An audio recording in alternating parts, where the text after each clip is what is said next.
கிறிஸ்துவுக்குள் அருமையான அன்பு சகோதர சகோதரிகளே, முகநூல் நண்பர்களே, நேரலை செய்தி நேயர்களே, உங்கள் அனைவரையும் ஆண்டவரும் இரட்சகரும் மீட்பருமாயிருக்கிற இயேசு கிறிஸ்துவின் அதிகாரமுள்ள நாமத்தில் நான் உங்களை வாழ்த்துகிறேன். இயேசு கிறிஸ்துவின் சமாதானமும் அவர் அருளுகின்ற நித்திய ஆசீர்வாதங்களும் நம் அனைவரோடும், விசேஷமாக இந்த செய்திகளோடு இணைந்திருக்கிற உங்கள் அனைவரோடும் நிறைவாக இன்றும் என்றும் கிறிஸ்துவின் வருகை மட்டும் தங்கியிருக்கட்டும் என்று வாழ்த்தி இந்த நாளுக்குரிய தியான செய்திக்கு நேராக நான் உங்களை அழைக்கிறேன். அருமையானவர்களே, நாம் தொடர்ந்து சிந்தனை செய்து வருகிற 1 கொரிந்தியர் 14ஆம் அதிகாரத்திலிருந்து இந்த நாளுக்குரிய தியான பகுதியாக 1 கொரிந்தியர் 14ஆம் அதிகாரம் 20, 21, 22, 23, 24, 25 ஆகிய வசனங்களை நான் உங்களோடு தியானிக்க விரும்புகிறேன். வேத பகுதி, உங்கள் வேதாகமங்களை எடுத்துக்கொள்ளுங்கள். 1 கொரிந்தியர் 14ஆம் அதிகாரம் 21 முதல் 25 வரையான வசனங்கள், 5 வசனங்கள், 20 வரையான வசனங்களை நேற்றைய தினத்தில் தியானித்திருக்கிறோம். இந்த நாளில் 1 கொரிந்தியர் 14ஆம் அதிகாரம் 21 முதல் 25 வரையான 5 வசனங்களை நாம் தியானிக்க இருக்கிறோம். அந்த வசனங்களை படிக்க கேளுங்கள். உங்கள் வேதாகமங்களை எடுத்துக்கொள்ளுங்கள். மனம் உள்ளவர்கள், கட்டாயமல்ல, நிர்பந்தமல்ல, மன விருப்பம் உள்ளவர்கள் எடுத்துக்கொள்ளுங்கள். வேத பகுதிகளை படியுங்கள். மறுபாசைக்காரராலும் மறு உதடுகளாலும் இந்த ஜனங்களிடத்தில் பேசுவேன், ஆகிலும் அவர்கள் எனக்கு செவி கொடுப்பதில்லை என்று கர்த்தர் சொல்லுகிறார் என்று வேதத்தில் எழுதியிருக்கிறதே. அப்படி இருக்க அந்நிய பாஷைகள் விசுவாசிகளுக்கு அடையாளமாயிராமல் அவிசுவாசிகளுக்கு அடையாளமாயிருக்கிறது. தீர்க்க தரிசனமோ அவிசுவாசிகளுக்கு அடையாளமாயிராமல் விசுவாசிகளுக்கு அடையாளமாயிருக்கிறது.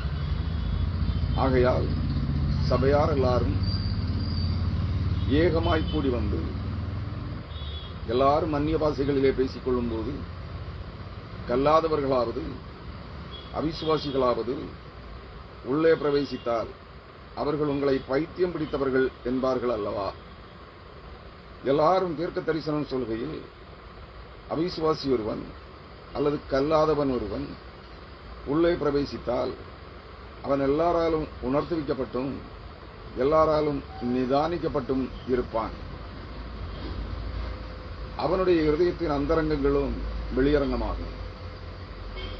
அவன் முகங்குப்புற விழுந்து தேவனை பணிந்து கொண்டு தேவன் மெய்யாகவே உங்களுக்குள்ளே இருக்கிறார் என்று அறிக்கையிடுவான். 25ஆம் வசனத்தை ஒரு முறை கூட படிக்கிறேன். அவனுடைய இருதயத்தின் அந்தரங்கங்களும் வெளியரங்கமாகும். அவன் முகங்குப்புற விழுந்து தேவனை பணிந்து கொண்டு தேவன் மெய்யாய் உங்களுக்குள்ளே இருக்கிறார் என்று அறிக்கையிடுவான் என்பது இல்லை. ஒரு சில நிமிடங்கள் கண்களை மூடி நாம் இந்த நாளின் தியானத்திற்காக ஜெபிப்போம். ஜெபம். சர்வ வல்லமையும் மிகுந்த இரக்கமும் நீடிய பொறுமையும் தயவும் கிருபையும் நிறைந்த எங்கள் அன்பின் பரலோக தந்தையாம் கடவுளே, நீர் இருக்கிற வண்ணமாகவே நாங்கள் உம்மை தரிசிக்கும்படியாக உம்முடைய பூரண வளர்ச்சிக்கேற்ற அந்த வளர்ச்சியை நாங்கள் பெற்றுக்கொள்ளும் விதமாக நாங்கள் உம்மை போல மாற்றுருவாக்கம் செய்யப்பட்டவர்களாய் உம்மை முகமுகமாய் சந்திக்கத்தக்கவர்களாய் மறுரூபமாக்கப்படத்தக்கதாக சத்தியவேத வசனங்களிலே நாங்கள் கற்று தேறி தேவனை அறிகிற அறிவிலே வளர்ந்து பெருகுகின்ற நல்ல ஞான உபாயங்களை நம்முடைய வேத வசனங்களின் மூலமாய் கற்றுத்தருகிற நம்முடைய மேலான கிருபைகளுக்காக உமக்கு நன்றி செலுத்துகிறோம். அன்புள்ள ஆண்டவரே, நாங்கள் உமது சமூகத்தில் கடந்து வந்திருக்கிறோம். இந்த நாளுக்குரிய வேத வசனங்களை தியானிக்கும்படியாக நாங்கள் எங்களை ஆயத்தப்படுத்துகிறோம். தூய ஆவியானவர் இந்த வேத வசனங்களினூடாக நீர் எவைகளை குறித்து எங்களுக்கு கற்பிக்கப் போகிறீர், நாங்கள் எவைகளை இந்த வேத வசனங்களில் இருந்து கற்றுக்கொள்ள விரும்புகிறீர் என்பதை நாங்கள் அறிந்து உணர்ந்து கொள்ளும்படியாக நீர் எங்களோடு ஒவ்வொரு வார்த்தைகளின் வழியாகவும் இடைபடும்படியாக ஒரு சமூகத்தில் என்றார். வேதாகமத்தில் மறைந்திருக்கிற ரகசியங்கள் மட்டுமல்ல, இவைகளின் மூலமாக எங்கள் இருதயங்களிலே மறைந்திருக்கிற, எங்கள் இருதயங்களிலே அடைபட்டிருக்கிற, எங்கள் இருதயத்தின் ஆழத்தில் இருள் கவிந்திருக்கிற, எங்களுக்கு புலப்படாத வகையில் உள்ளே மறைந்திருக்கிற சகல இருதயத்தின் ரகசியங்களை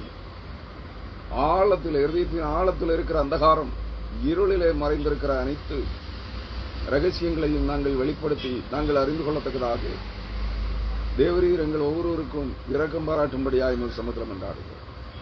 இந்த வேத வசனங்களின் மூலமாய் நீர் எவைகளை எங்களுக்கு கற்றுத்தருகிறீரோ அவைகள் எங்கள் வாழ்வுக்கு பிரயோஜனம் உள்ளவைகளாய் எங்கள் ஆன்மீக வாழ்வுக்கும் இவ்வுலகத்தில் மாம்சீக வாழ்வுக்கும் அவைகள் துணை புரிய தேவரீர் எங்களுக்கு இரக்கம் செய்யும்படியாய் கிருபை பாராட்டும்படியாய் சமுத்திரம் என்றார்கள். நம்மிடத்திலிருந்து கிருபை பெறுவதற்கோ இரக்கம் பெறுவதற்கோ தகுதியற்றவர்களாய் இருக்கிற எங்களை உடைய மிகுந்த கிருபையினாலே, உடைய ஆச்சரியமான கிருபையினாலே, உடைய கிருபையின் மேல் கிருபையாகிய கிறிஸ்துவின் ரத்தத்தினாலே நீர் எங்களை மீட்டு ரட்சிக்கும்படியாய் எங்களை தகுதிப்படுத்தும்படியாய் கரங்களில் எங்களை அர்ப்பணிக்கிறோம். இயேசு கிறிஸ்துவின் வழியாக ஜெபிக்கிறோம். ஜெபங்கள் உங்கள் ஜீவனுள்ள நல்ல பிதாவே, ஆமென். கிறிஸ்துவுக்குள் மிகவும் பிரியமான அன்பு சகோதர சகோதரிகளே, நான் மீண்டும் ஒரு முறை கிறிஸ்துவின் பெயரால் உங்கள் அனைவரையும் நித்திய ஆசீர்வாதங்களை சுதந்திரித்துக் கொள்ளும்படியாய், ஆன்மீக ஆசீர்வாதங்களை சுதந்திரித்துக் கொள்ளும்படியாய் உங்களை அனுப்புகிறேன். கர்த்தரின் கிருபை உங்கள் அனைவரோடும் நிறைவாக செய்யும். மறுபாசைக்காரரா, நேற்றைய தினத்தில் நாம் முந்தின வசனம் வரையிலும் 20ஆம் வசனம் வரையிலும் சிந்தித்திருக்கிறோம். சகோதரரே, கிறிஸ்துவுக்குள் உடன் சகோதர சகோதரிகளே, கிறிஸ்துவுக்குள் அப்பாக்களே அம்மாக்களே அல்ல, கிறிஸ்துவுக்குள் போதகர்களே போதகிகளே தீர்க்கதரிசிகளே தீர்க்கதரிசினிகளே அல்ல, கிறிஸ்துவுக்குள் விசுவாசத்தினால், கிறிஸ்தேசுவை பற்றும் விசுவாசத்தினால் கிறிஸ்தேசுவுக்குள் உடன் சகோதர சகோதரிகளாய் இருக்கிற அன்பு கிறிஸ்தவர்களே, அன்பு விசுவாச கிறிஸ்தவர்களே, நீங்கள் புத்தியிலே குழந்தைகளாயிராதீர்கள், துர்க்குணத்திலே குழந்தைகளாயும் புத்தியிலோ தேறினவர்களாயும் இருக்கும் என்ற வேத வசனங்களை நாம் சிந்தித்தோம். நாம் இன்று தேவனை அறிகிற அறிவிலோ, தேவனை கற்றுக்கொள்ளுகின்ற தேவ ஞானத்திலோ புத்தியிலோ குறைவுள்ளவர்களாக சேட்டை செய்து கொண்டிருக்கிற, ஏதோ தனக்கு ஆகிலே வருகிற சில வார்த்தைகளை பேசி சேட்டை, அதன் பொருளையும் அர்த்தத்தையும் உணராத சிறு பிள்ளைகள், குழந்தைகள், குழந்தை பருவத்தில் சேட்டை செய்வது போல இன்றைய விசுவாசிகள் என்று அழைத்துக் கொள்ளுகிற கிறிஸ்தவர்கள் ஆகிய நாம் சேட்டை செய்கிறவர்களாயிருக்கிறோம். இதை கர்த்தர் அக்கிரமமாக பார்க்கிறாரா என்று தெரியவில்லை, அநீதியாக பார்க்கிறாரா என்று தெரியவில்லை, இதை ஆவிக்குரிய விபச்சாரமாக பார்க்கிறாரா என்று தெரியவில்லை. நான் அந்த கண்ணோட்டங்களிலே விவரித்தேன் வேதவசனங்களை. அருமையானவர்களே, இப்பொழுது என் மனதிலே தோன்றிய ஒரு காரியம், இந்த வசனம் நேற்று தியானிக்கப்பட்டது. நம்முடைய செயல்பாடுகள், கிறிஸ்தவ விசுவாசிகளாகிய நம் அனைவருடைய ஊழியக்காரர்கள், ஊழியக்காரிகள், விசுவாசிகள் அனைவருடைய செயல்பாடுகள் சிறு குழந்தைகள், ஏதுமறியா சிறு குழந்தைகள், தாங்கள் வாயிலே உச்சரிக்கிற சில வார்த்தைகளை கொண்டு சேட்டை செய்வது போல நம்முடைய ஆன்மீக அனுபவங்கள் இருக்கிறது என்று அந்த வேதவசனம் நாம் கற்பிக்கிறோம். குழந்தைகளைப் போல சேட்டை செய்கிற, திரும்ப திரும்ப தொந்தரவு செய்து கொண்டிருக்கிற, சேட்டை செய்து கொண்டிருக்கிற சிறு குழந்தைகளைப் போல இன்றைய கிறிஸ்தவர்களுடைய ஆன்மீக வாழ்வு நிலை இருக்கிறது என்று என் மனதுக்குள்ளே சொல்ல தோன்றியது, சொல்லிவிட்டேன். அவர் சொல்லுகிறார், துர்க்குணத்திலே குழந்தைகளாயும், அதாவது சேட்டைகளை செய்வதிலே. இந்த துர்க்குணம் என்பது, இந்த இடத்திலே சொல்லப்படுகிற துர்க்குணம் துன்மார்க்க ஜீவியம் அல்ல. துன்மார்க்க ஜீவியம் என்பது அந்த ஆன்மீக விபச்சாரம். அதை குறித்து நான் விவரித்திருக்கிறேன். அருமையானவர்களே, அது துன்மார்க்கமான ஜீவியம், அக்கிரமம், அருவருப்பு நிறைந்த ஜீவியம். ஆனால் ஆவிக்குரியவர்கள் என்று சொல்லிக் கொண்டு விளங்காத பேச்சை பேசி, புரியாத பாஷையை பேசி சேட்டை செய்து கொண்டிருப்பதை குழந்தைத்தனமான சேட்டைகள் என்று சொல்கிறார். இந்த சேட்டைகளை விட்டு விலகுவோம். நாம் அறிவிலே வளர்ச்சி பெற்றவர்களாய், புத்தியிலே தேறினவர்களாய், கிறிஸ்துவின் வளர்ச்சிக்கேற்ற பூரண வளர்ச்சி, தேவனை அறிகிற அறிவாகிய பூரண வளர்ச்சியை நாம் பெற்றுக் கொண்டவர்களாய் மாறுவோம் என்று அழைப்பு கொடுக்கிறார். 21 மறு பாசைக்காரராலும் மறு உதடுகளாலும் இந்த ஜனங்களிடத்தில் பேசுவேன், ஆகிலும் அவர்கள் எனக்கு செவி கொடுப்பதில்லை என்று கர்த்தர் சொல்லுகிறார் என்று வேதத்தில் எழுதியிருக்கிறது. எங்கே எழுதியிருக்கிறது? ஏசாயா 28 எழுதியிருக்கிறது. நான் ஏற்கனவே பல செய்திகளிலே அந்த வசனங்களை விவரித்திருக்கிறேன். இருந்தாலும் இந்த வசனத்தை, இந்த நாளிலும் அந்த வசனத்தை சற்று ஒரு சில நிமிடங்கள் உங்களோடு பேச விரும்புகிறேன். ஏசாயா 28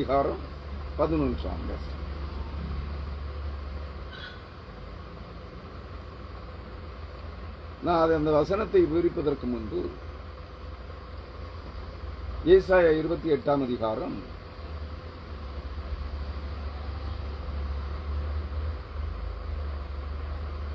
7 வசனம் முதல் வாசித்து ஒரு சில வார்த்தைகளை சொல்லி அந்த பகுதியை நான் உங்களோடு விவரிக்கிறேன். ஆனாலும் ஏசாயா 28:7, ஆனாலும் இவர்களும் திராட்சரசத்தால் மயங்கி மதுபானத்தால் வழிதப்பி போகிறார்கள். எவர்களும் ஆவியை பெற்றவர்களும். நன்றாக புரிந்து கொள்ள வேண்டும். ஆவியை பெற்றுக்கொள்ளாத பெயர் கிறிஸ்தவர்களோ, பாரம்பரிய கிறிஸ்தவர்களோ அல்ல, கத்தோலிக்க கிறிஸ்தவர்களோ அல்ல. அவர்கள் எல்லா நிலைகளிலும் எல்லா அக்கிரமங்களையும் நடப்பித்துத்தான் கொண்டுதான் இருக்கிறார்கள், மறுப்பதற்கில்லை.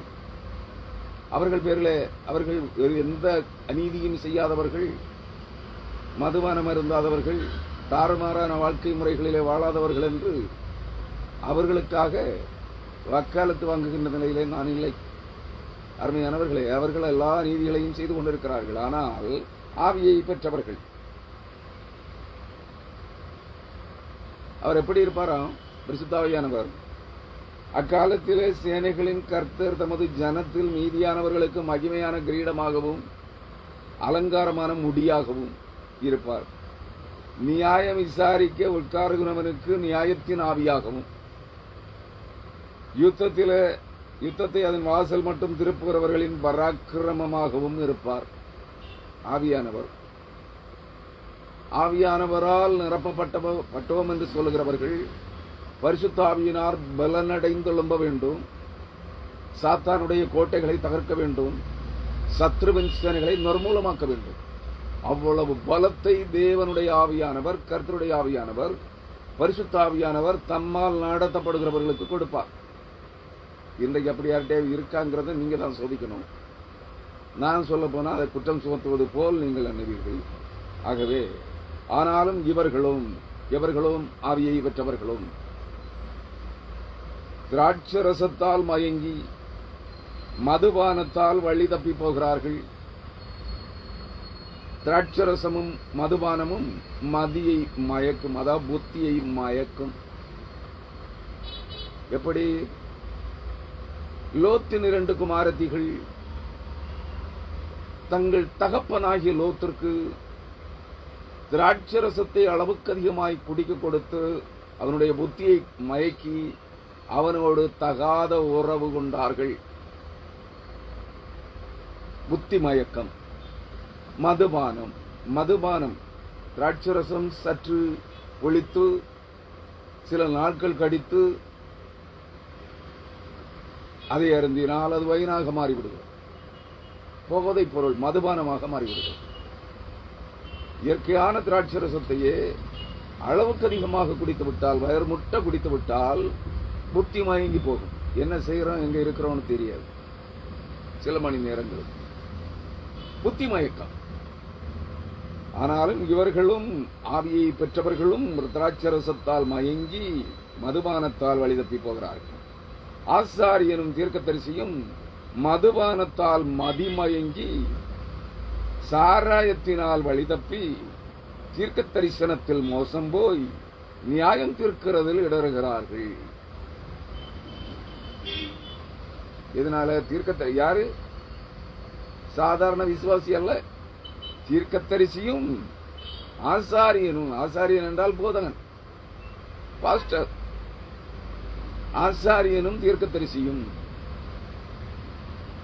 மதுபானத்தால் மதிமயங்கி, மதுபானத்தை குடித்து வெறித்து புத்தி கெட்டு போய் மதிகெட்டு மதிகேடர்களாய் மாறி புத்தி மயங்கி மதிமயங்கி திராட்சரசத்தால் விழுங்கப்பட்டு, திராட்சரசத்தை இவர்கள் குடிக்கவில்லை, திராட்சரசம் இவர்களை முழுவதுமாக குடித்து விட்டது. திராட்சரசத்தால் விழுங்கப்பட்டு முதலாவது இவர்கள் குடிக்க தொடங்கினார்கள். பிற்பாடு திராட்சரசம் இவர்களை முழுவதுமாக விழுங்கிவிட்டது. ஒரு சர்ப்பம், ஒரு பாம்பு, ஒரு தவளை தனக்கு இரையாக விழுங்க சென்று முழுவதுமாக விழுங்கிவிட்டது போல இவர்கள் திராட்சரசத்தை முதலாவது ருசித்தார்கள். நன்றாக இருக்கிறது. கொஞ்சம் கூட ருசித்தார்கள், அளவுக்கு அதிகமாக ருசித்தார்கள். பிற்பாடு திராட்சரசம் இவர்களை விழுங்க தொடங்கியது. முதலாவது இவர்கள் திராட்சரசத்தை விழுங்கினார்கள், பிற்பாடு திராட்சரசம் இவர்களை விழுங்கி போட்டது. இன்றைய கிறிஸ்தவம் அப்படித்தான் இருக்குங்க. மது போதை, மத போதை, மது போதையை பார்க்கிலும் அருவருப்பார். இன்றைய உலகமும் மத போதையிலே திளைத்துக் கொண்டிருக்கிறது. கிறிஸ்தவர்களும் ஆவியை பெற்றவர்களும் மத போதையிலே திளைத்துக் கொண்டிருக்கிறார்கள். சாராயத்தினால் வழி தப்பி, அதாவது சாராயம் நரம்பு மண்டலத்தை முழுவதும் செயலிழக்க செய்யும் சில மணி நேரங்கள். அதுபோல செயலற்று போனவர்களாய் சாராயத்தில் வழி தப்பி எந்த பாதையிலே நடக்க வேண்டும் என்பதை மறந்துவிட்டார்கள். கிறிஸ்துவின் சிலுவையாகிய வழியை மறந்து தாறுமாறான வழிகளிலே பயணிக்க தொடங்கிவிட்டார்கள். எது? ஆவிக்குரிய மத போதை. இந்த ஆவிகளால் விழுங்கப்பட்டு விட்டார்கள். இவர்கள் குடிகாரர்கள் என்று நான் சொல்லவில்லை. குடிக்கிறவர்கள் இருக்கிறார்கள், குடிகாரர்கள் இருக்கிறார்கள், எல்லா அருவருப்புகளையும் செய்கிறவர்கள் கிறிஸ்தவர்களிலே இருக்கிறார்கள். ஆனால் இவர்கள் என்ன செய்கிறாங்க? திராட்சரசத்தால் விளங்கப்பட்டு சாராயத்தினால் வழி தப்பி தீர்க்க தரிசனத்தில் மோசம் போய் நியாயம் தீர்க்கிறதில் இடறுகிறார்கள். இவர்கள் தங்கள் நம்பின ஆவிகளால் விளங்கப்பட்டு போனார்கள். எப்படி திராட்சரசத்தை குடிக்க தொடங்கி சாராயத்தை குடிக்க தொடங்கி பிற்பாடு சாராயமும் திராட்சரசமும் அவர்களை விழுங்கி போடுகிறதோ, அதுபோல ஆவியை பெற்று ஆவியானவரே வாரும் வாரும் வாரும் என்று அழைத்து அந்த ஆவியினால், பரிசுத்த ஆவி அல்ல, உலகத்தின் ஆவிகளை நம்பி அதை பரிசுத்தாவி என்று நம்பி ஏமாந்து அந்த அந்நிய ஆவிகளால், உலகத்தின் ஆவிகளால், அருவருப்பின் ஆவிகளால் விழுங்கப்பட்டு போனார்கள். மத போதனைகளை கொண்டு வருகிற, துருபதேசங்களை கொண்டு வருகிற அந்நிய ஆவிகளால் விழுங்கப்பட்டு போனார்கள். அதான் மத போதையை, மதம் என்கிற போதையை, போதைப் பொருளாக ஆவிகள் இவர்களை கவர்ந்து இழுத்துக் கொண்டது. ஒரு போதை வஸ்து எப்படி ஒருவனை தனக்கு அடிமையாக மாற்றுகிறதோ, அதுபோல ஆவிகள், பரிசுத்த ஆவியானவர் என்று இவர்கள் நம்புகிற இந்த உலகத்தின் ஆவிகள் இவர்களை விழுங்கி போட்டது. அந்த ஆவிகளின் போதை மயக்கத்திலே நாங்கள் அபிஷேகம் பெற்றவர்கள், நாங்கள் ஆவிக்குரியவர்கள் என்ற போதை மயக்கத்திலே வழி தப்பி திரிக்கிறார்கள். தீர்க்க தரிசனத்தில் மோசம் போய்விட்டார். என்ன மோசம்? வேத வசனங்களிலே, சத்திய வேதாகமத்திலே முன்னுரைத்து வைக்கப்பட்டிருக்கிற அந்தந்த காலகட்டத்திற்கு ஏற்ற தீர்க்க தரிசனங்கள் வேதாகமத்திலே சொல்லப்பட்டிருக்கிறது, முன்னுரைத்து எழுதப்பட்டிருக்கிறது. இனி ஒரு தீர்க்க தரிசனம் பூமியின் ஜனங்களுக்கு தேவனால் கொடுக்கப்பட வேண்டியது இல்லை. சகலமும் வேதாகமத்திலே முன்னறிவிக்கப்பட்டு எழுத்துப்பூர்வமாக எழுதி வைக்கப்பட்டிருக்கிறது. பரிசுத்த ஆவியானவர் அதற்கு முத்திரை போட்டு விட்டார். அந்த தீர்க்க தரிசனங்களை எடுத்து கிறிஸ்துவின் சபையாருக்கு போதிக்க வேண்டியதிலே இவர்கள் மோசம் போய் தங்கள் மன விருப்பம் போல தீர்க்க தரிசனம் சொல்ல தொடங்கிவிட்டார்கள். தங்கள் மனதின் எண்ணங்கள் அனைத்தையும், தங்கள் மனதின் கற்பனைகள், சிந்தனைகள் அனைத்தையும் கர்த்தர் வெளிப்படுத்தினார் என்று தீர்க்க தரிசனங்களாக சொல்ல தெரிந்துவிட்டார்கள். நன்றாக அறிந்திருக்க வேண்டும், மனதின் எண்ணங்கள் காட்சிகளாக விரிவடையும். ஃபேண்டசிஸ்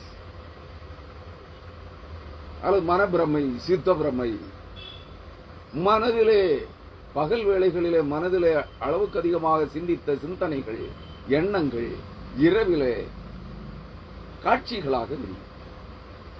அந்த காட்சிகளை இவர்கள் தரிசனங்கள் என்று சொல்லி ஜனங்களுக்கு போதிக்க தொடங்கிவிட்டார்கள்.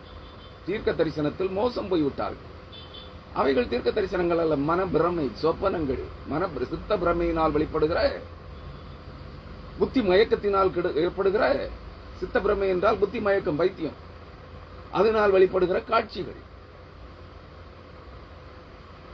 சைக்காலஜிக்கல் டிசார்டர்ஸ், அதனால வரக்கூடிய பலவிதமான காட்சிகள். அந்த காட்சிகளை தரிசனங்கள் என்று சொல்கிறார்கள். அவைகளை கர்த்தர் எனக்கு காண்பித்தார் என்று தீர்க்க தரிசனம் சொல்கிறார்கள். ஆனால் அவர்கள் சொல்லுகிறதற்கும்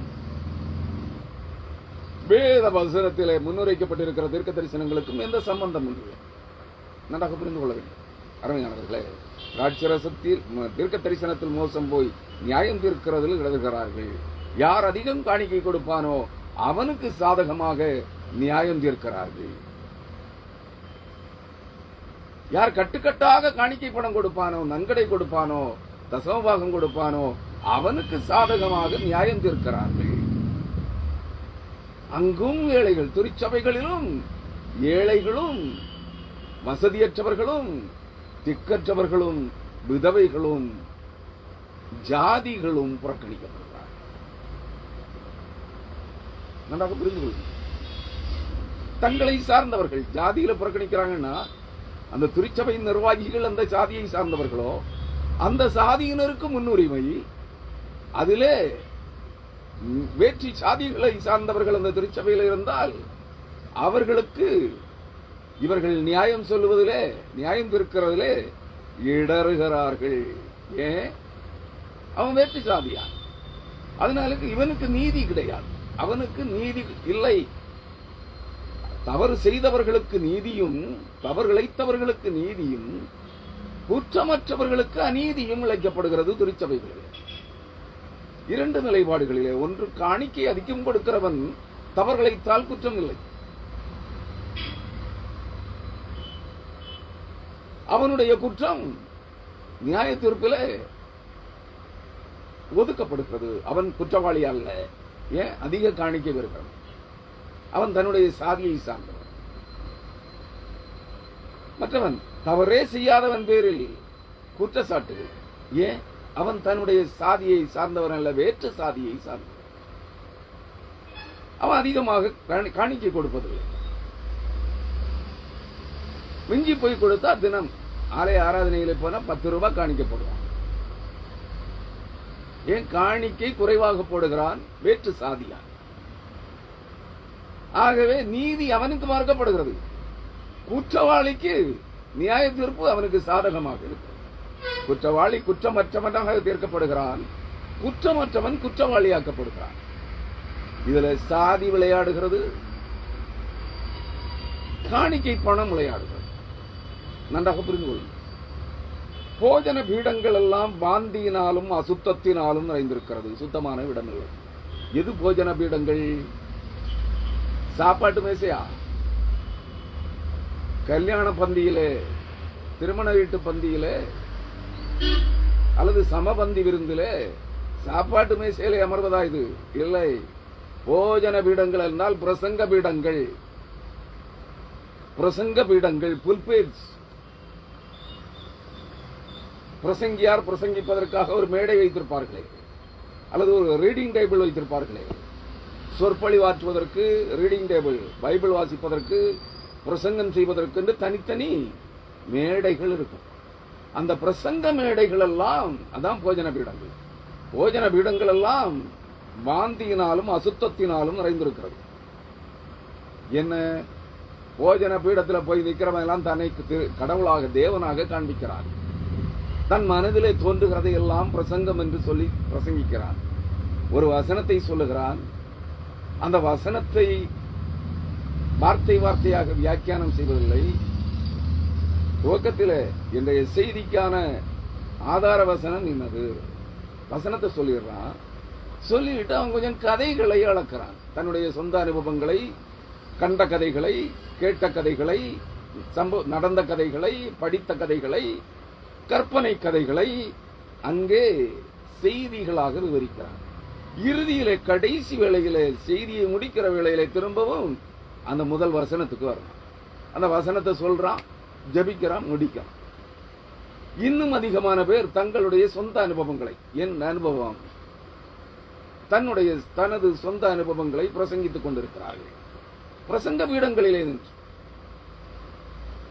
இன்னும் அநேகர் தங்களுடைய காட்சிகளை விவரித்துக் கொண்டிருக்கிறார்கள். அதான் நான் சொன்னேன், சித்த பிரமையினால் வெளிப்படுகிற அல்லது மனப்பிரமையினால் வெளிப்படுகிற அளவுக்கு அதிகமான சிந்தனை வயப்பட்டு அந்த சிந்தனைகள் காட்சிகளாக வெளிப்படுகின்ற அந்த காட்சிகளை தீர்க்க தரிசனங்கள் கர்த்தர் சொன்னார், பரிசுத்தாவியானவர் பேசினார் என்று பேசிக் கொண்டிருக்கிறார். தான் பிரசங்க பீடங்கள் எல்லாம் வாந்தி. வாந்தின்னா என்ன? நீ சாப்பிட்ட சாப்பாடு வயிற்றுக்கு ஒவ்வாமையினால், உன் வயிற்றுக்கு அது ஒத்துக்கொள்ளாததால் அது அஜீரண கோளாறாகி அது உன் வயிற்றிலிருந்து வாந்தி எடுக்கிறது. வாய் வழியாக, எந்த வழியாக சாப்பிட்டாயோ அந்த வழியாக நீ உண்ட உணவே செரிமானமாகாமல் புளித்து போய் அருவருப்பான நாற்றங்களோடு நீ சாப்பிட்ட வாய் வழியாக வெளியேறுகிறதே வாந்தி. அதான் இவர்களுடைய கற்பனைகள், இதயத்தின் எண்ணங்கள் கர்த்தரால் சொல்லப்படாத வார்த்தைகளாய் வாந்தி எடுக்கிறார்கள். இவர்கள் கற்பனைகள், இவர்கள் எண்ணங்களை வாய் வழியாக பிரசவிக்கிறார்கள், வாந்தி எடுக்கிறார்கள். போஜன பீடங்கள் எல்லாம் இப்படிப்பட்ட அருவருப்புகளினால், அசுத்தத்தினால், அசுத்தத்தினாலும் நிறைந்திருக்கிறது சுத்தமான இடங்கள். எந்த சர்ச்சிலையும் போய் பிரசங்கம் கேட்க முடியல. சர்ச்சுக்கு போகலையா? எதுக்குயா போகணும்? எல்லாருமே என்ன சொல்றாங்க? ஏன் ஞாயிற்றுக்கிழமை சர்ச்சுக்கு போகல? நீங்க எதுக்குயா? சர்ச்சுக்கு போனா ஜெபம் பண்ணணும், கர்த்தருடைய வார்த்தைகளை கேட்கணும், சத்திய வேத வசனங்களை ஞானமாய் பகுத்து போதிக்கிறவர்களுடைய பிரசங்கங்களை கேட்கணும். நீங்க அங்கதான் இல்லையே. நல்ல ஜெபங்கள் இல்லை, நல்ல அமைதியாக சாங்கோ பாங்கத்தோடு அல்ல, அமைதியாக பரிசுத்த அலங்காரத்தோடு பணிந்து குனிந்து கர்த்தரை ஆராதிக்கிற தொழுகைகள், வழிபாடுகள் இல்லை, ஜபங்கள் இல்லை, ஆராதனைகள் இல்லை, நல்ல பிரசங்கங்கள் இல்லை, சத்திய வசன செய்திகள் பிரசங்கிக்கப்படவில்லை. இல்லாத இடத்துல எதுக்கு போகணும்? அருமையானவர்களே, ஆலய ஆராதனைக்கு அழைக்கிறவர்கள் முதலாவது அதை மனதில் வைத்துக் கொள்ளுங்கள். எங்கள் ஆலயத்திற்கு வாருங்கள், எங்கள் சபைக்கு வாருங்கள், எங்கள் சபையில ஒரு நாள் கூட்டத்திற்கு வந்து பாருங்கள். அங்கே என்ன நடக்குது? வந்தா என்ன நடக்கும்? உன்னை போல கூத்தாட்டம் போடுகிறவனாக நான் மாற வேண்டியிருக்கும். நான் விரும்புகிறேன், கர்த்தருடைய ஆலயத்திலே, போஜன பீடங்களிலே, பிரசங்க மேடைகளிலே நின்று பிரசங்கிக்கிறவன் கர்த்தருடைய வார்த்தைகளை ஞானமாய் பகுத்து போதிக்க வேண்டும். நீ புதிய ஏற்பாட்டிலிருந்து பழைய ஏற்பாட்டுக்கு வரவே மாட்டேன். ஏன் பழைய ஏற்பாடு வேண்டாம்ங்கிற? உனக்கு பிரசங்கம் நான் கேட்கணுமா? நீ கிறிஸ்துவின் சிலுவை பாடுகள் தான் அக்னி ஸ்நானம் அல்லது அக்னி அபிஷேகம் என்று வேதவசனம் உறுதியாக அறுதியிட்டு உறுதியாக சொல்லுகிறது. கிறிஸ்துவின் சிலுவை பாடுகளே அக்னி ஸ்நானம், அக்னி அபிஷேகம் என்று. இப்ப ஒரு கூட்டம் பேர், கொஞ்சம் பேர் மதுரை மாவட்டத்தில் அக்னியை பற்றி எரிய செய்ய போறாங்க.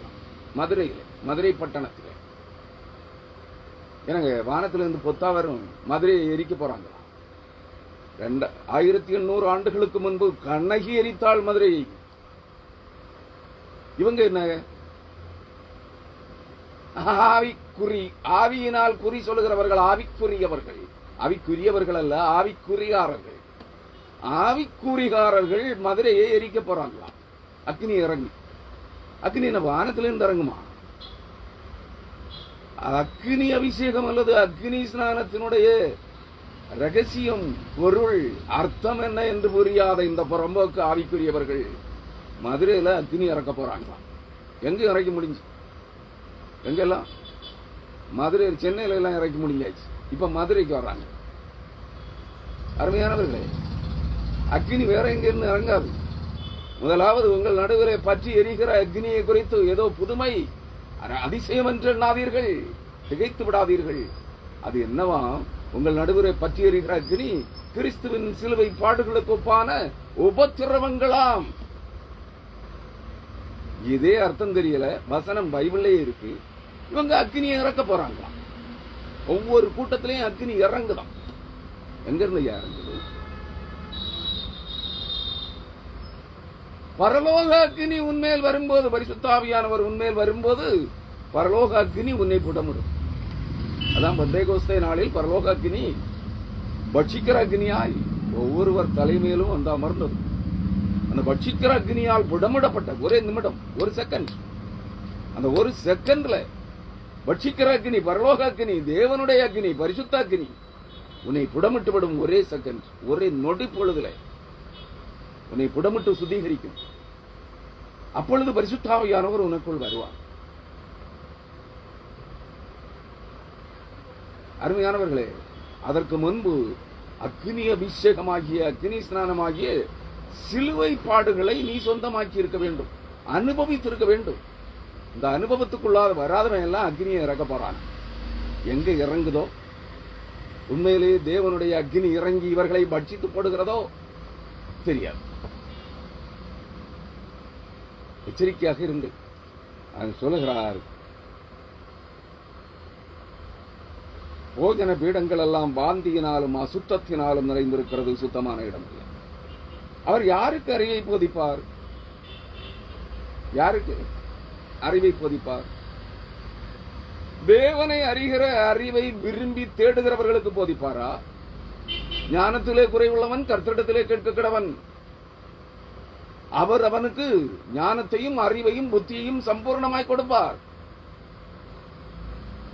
இங்கே கேட்கிறார், அவர் யாருக்கு அறிவை போதிப்பார்? யாருக்கு உபதேசத்தை உணர்த்துவார்? உபதேசம்னா என்ன? பிரசங்கம். கர்த்தராகிய இயேசு கிறிஸ்துவை குறித்த நற்செய்தியை கூறி அறிவிப்பதே உபதேசம். அதுவே பிரசங்கம்.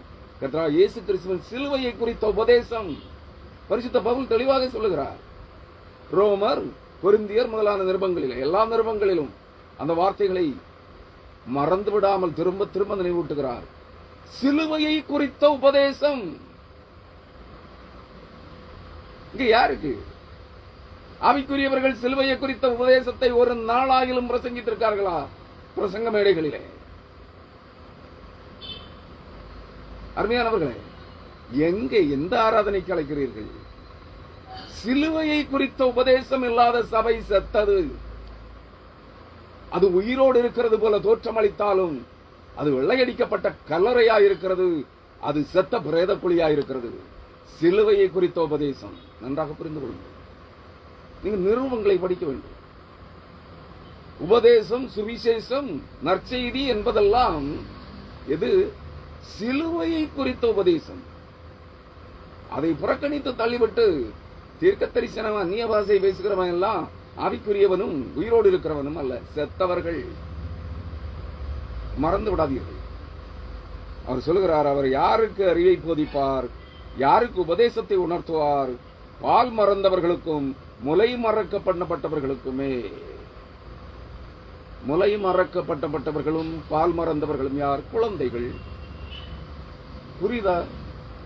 அருமையானவர்களே, 1 கொரிந்தியர் 14ஆம் அதிகாரம் 20ஆம் வசனத்திலே அவர் என்ன சொல்லி இருக்கிறார்?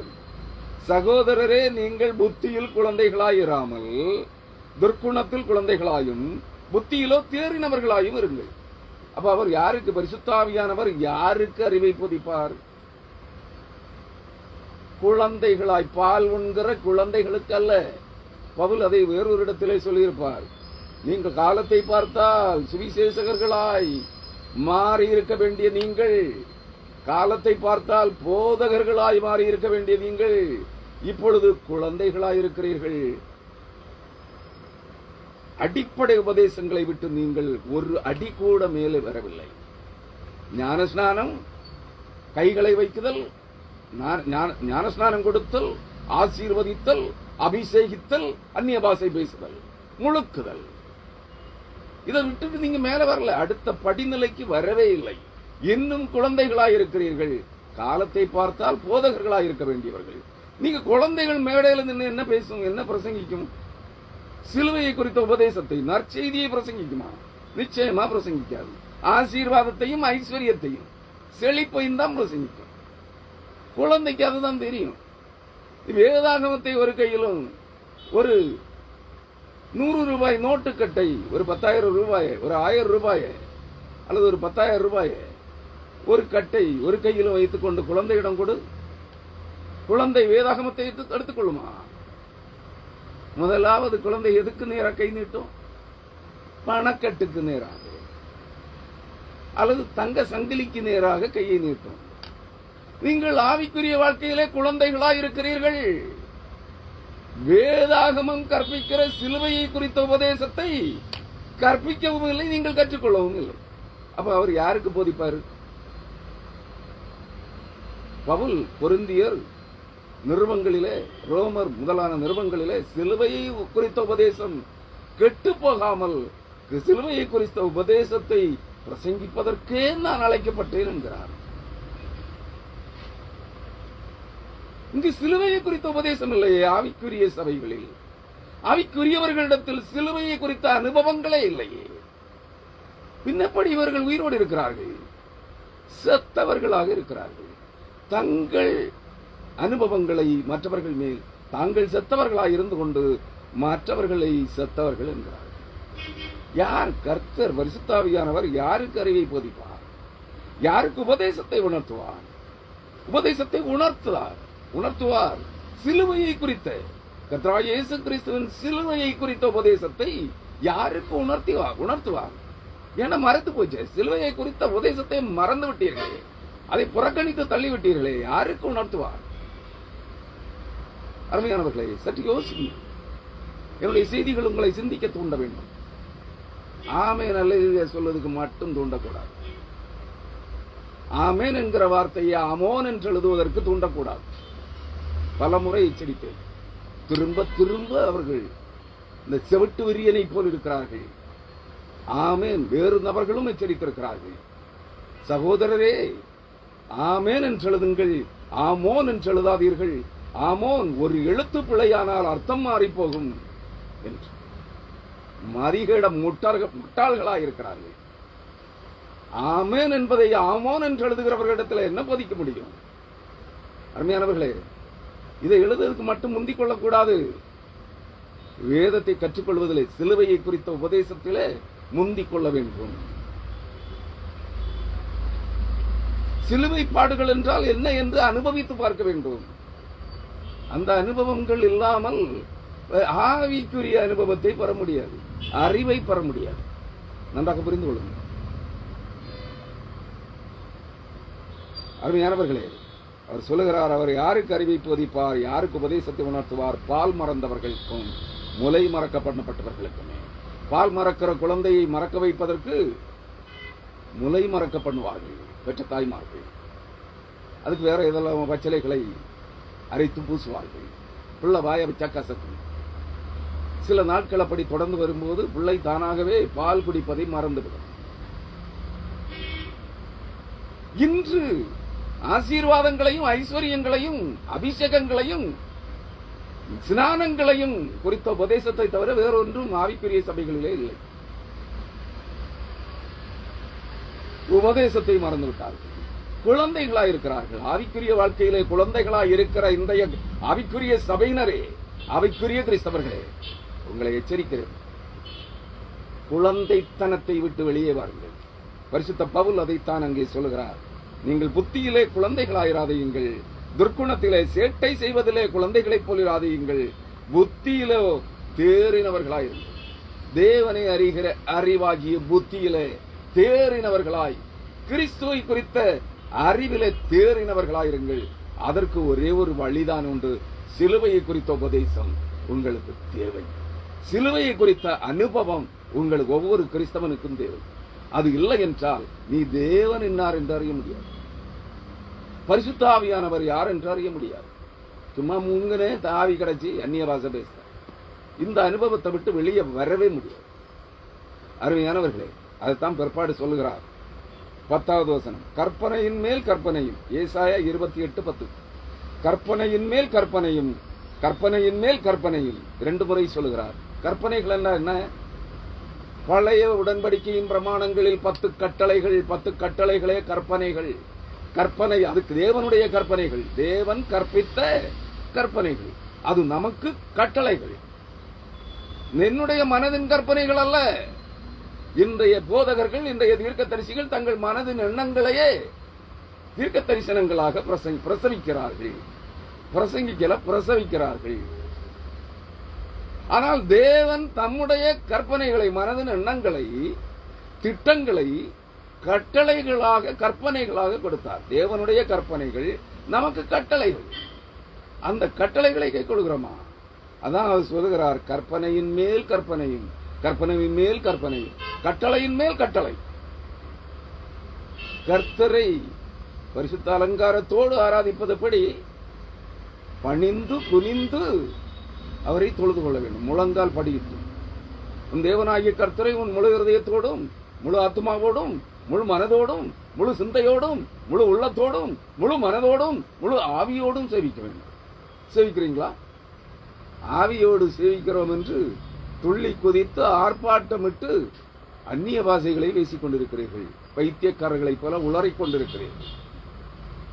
அதுக்கு தான் சொல்றாரு, கற்பனையின் மேல் கற்பனையும், கற்பனையின் மேல் கற்பனையும், பிரமாணத்தின் மேல் பிரமாணமும், பிரமாணத்தின் மேல் பிரமாணமும். எல்லாம் ஒண்ணுதான். கட்டளைகளும் சட்டங்களும் பிரமாணங்களும் கற்பனைகளும் கட்டளைகளும் எல்லாம் ஒன்றே. திரும்ப திரும்ப சொல்லுகிறார், கற்பனையின் மேல் கற்பனையும், கற்பனையின் மேல் கற்பனையும் 2 முறை, பிரமாணத்தின் மேல் பிரமாணமும், பிரமாணத்தின் மேல் பிரமாணமும் 2 முறை, 4 முறை சொல்லிவிட்டார். பிரமாணமும் கற்பனைகளும் ஒன்றே, கட்டளைகளும் சட்டங்களும் ஒன்றே. பழைய ஏற்பாட்டு பிரமாணங்களை சற்று சீர்திருத்தி சில மாற்றங்களை மட்டும் கொண்டு வந்து புதிய உடன்படிக்கையின் பிரமாணமாக தந்தார்.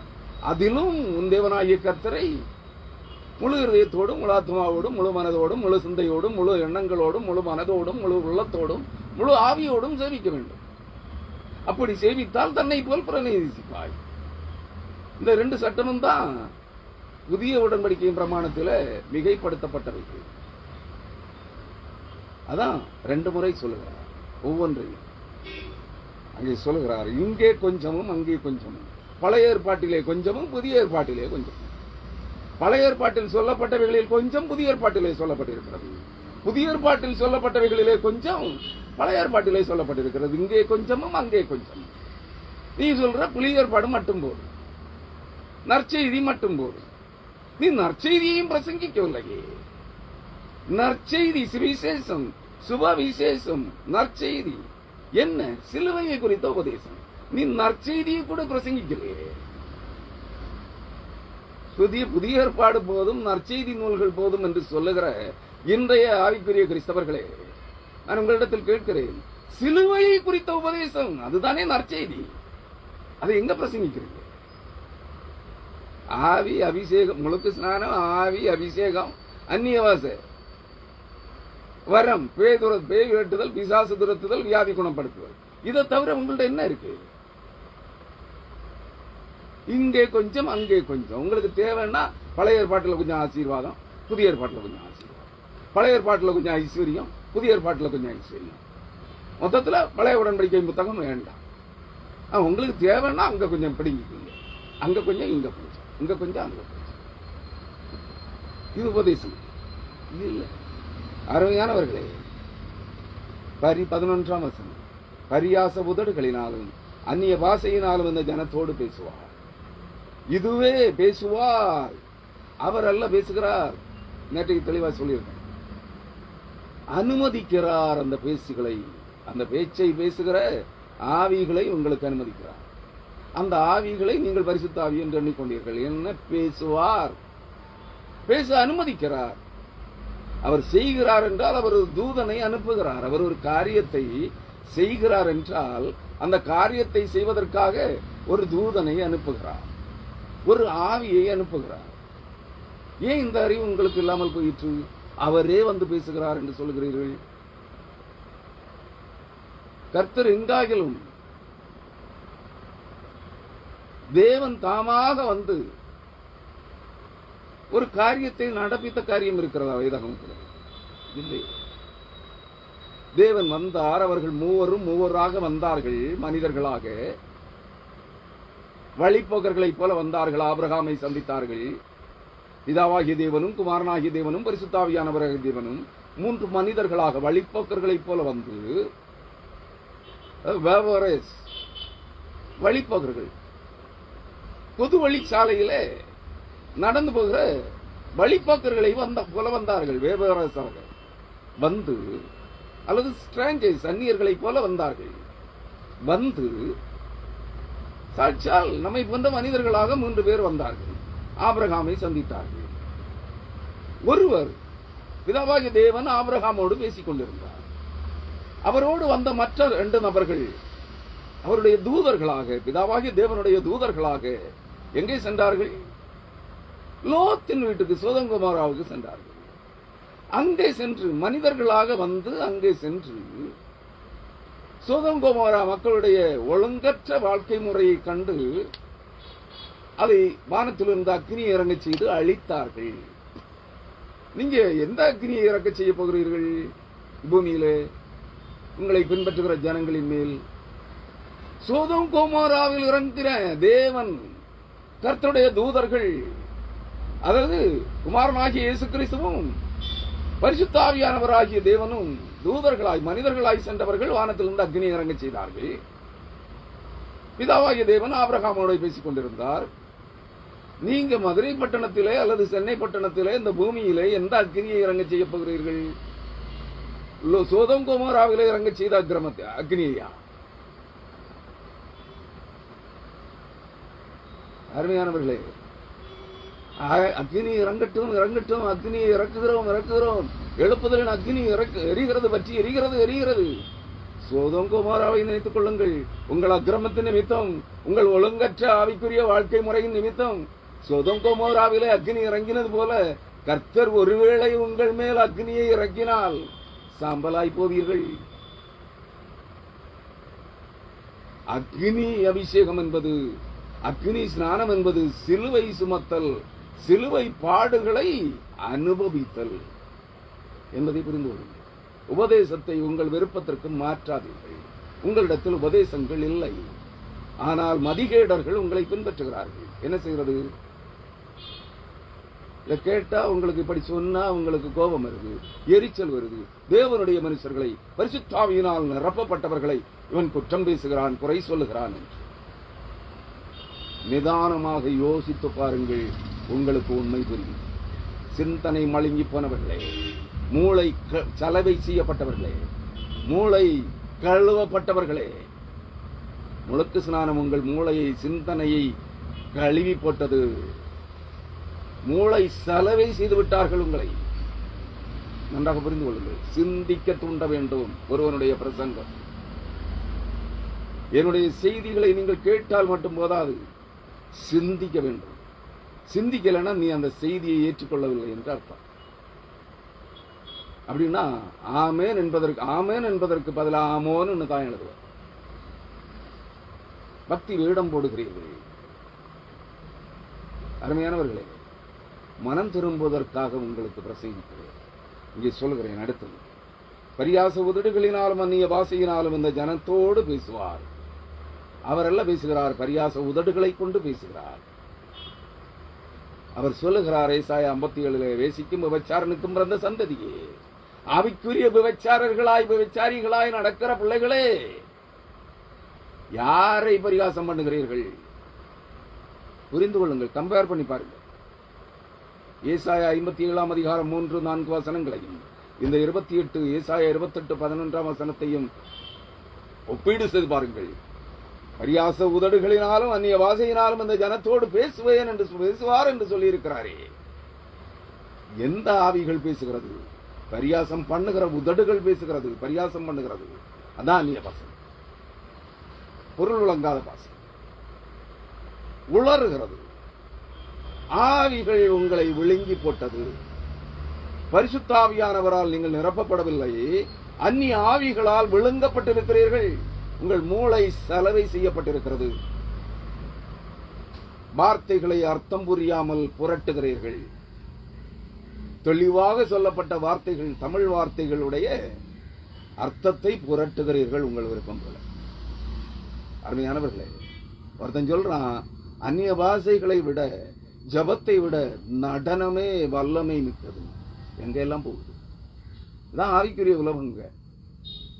அதை பின்பற்றுறதுக்கும் பல லட்சக்கணக்கான வாலிபர்களும் கன்னிகைகளும்.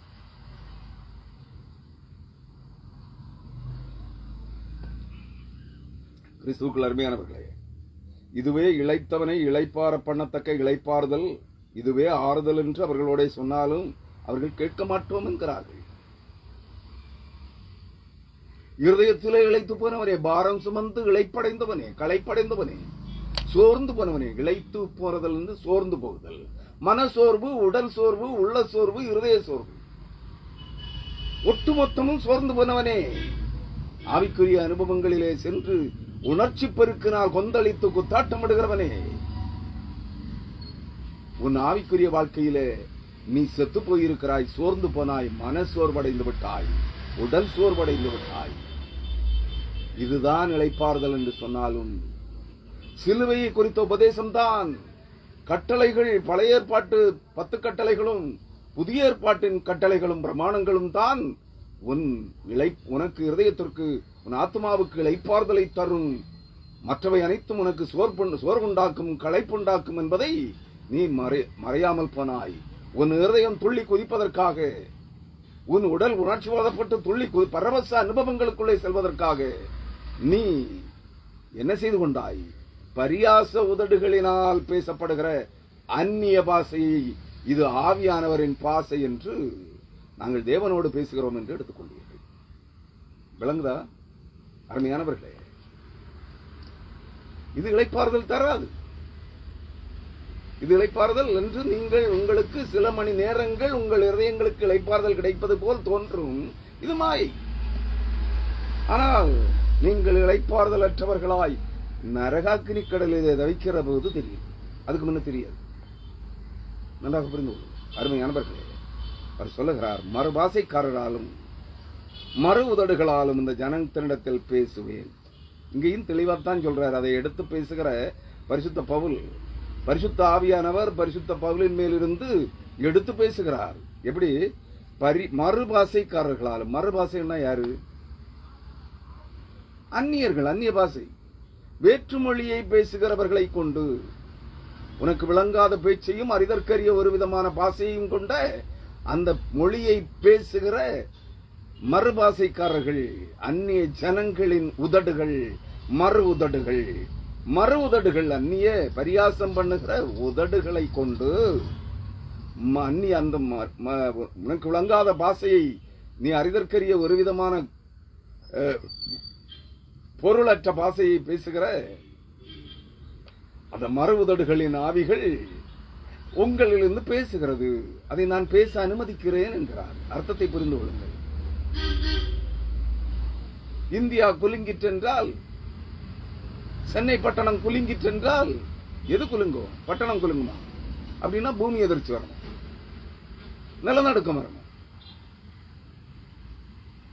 பட்டணம் குலுங்கிற்று என்றால் பட்டணத்து ஜனங்கள் அனைவரும் கூட்டமாய் கூடி அந்த கூட்டத்தினால் பட்டணம் குலுங்கிற்று. இங்க கர்த்தர் பேசுவேன் என்றால் தெளிவா சொல்லியிருக்காரு. மறு பாசைக்காரர்களாலும் மறு உதடுகளாலும் பரியாச உதடுகளினாலும் அந்நிய பாசைகளினாலும் இந்த ஜனத்தோடு பேசுவேன்.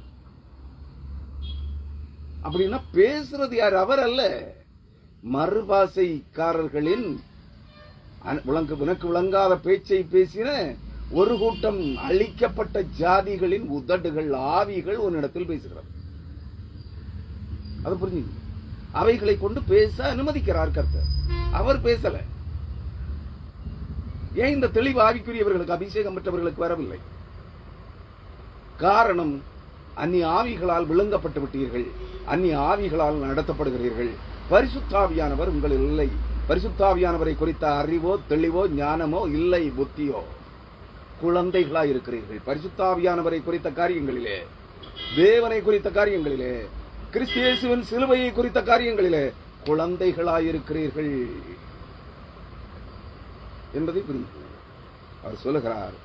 இந்த ஜனத்தோடு பேசுவேன், ஆகிலும் அவர்கள் எனக்கு செவி கொடுப்பதில்லை என்று கர்த்தர் சொல்லுகிறார் என்று வேதத்தில் எழுதியிருக்கிறது. ஏன்னா நீங்க செவி கொடுக்கல.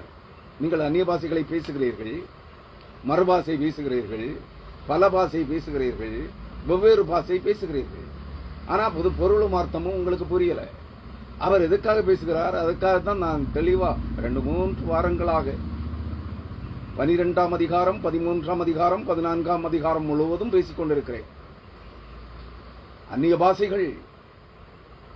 பாஷைகள் பேசுகிற வரங்கள் உங்களுக்கு அனுமதிக்கப்பட்டதென்றால் உங்கள் குறைகளை, உங்கள் ரகசிய பாவங்களை, உங்கள் உள்ளத்தின் ஆழத்தில் மறைந்து கிடக்கிற அருவருப்பான சிந்தனைகளை உங்களுக்கு வெளிப்படுத்தி காட்டுவதற்காக, அந்த பாஷைகள் உங்களையே பரிகாசம் பண்ணுவதற்காக அனுமதிக்கப்படுகிறது.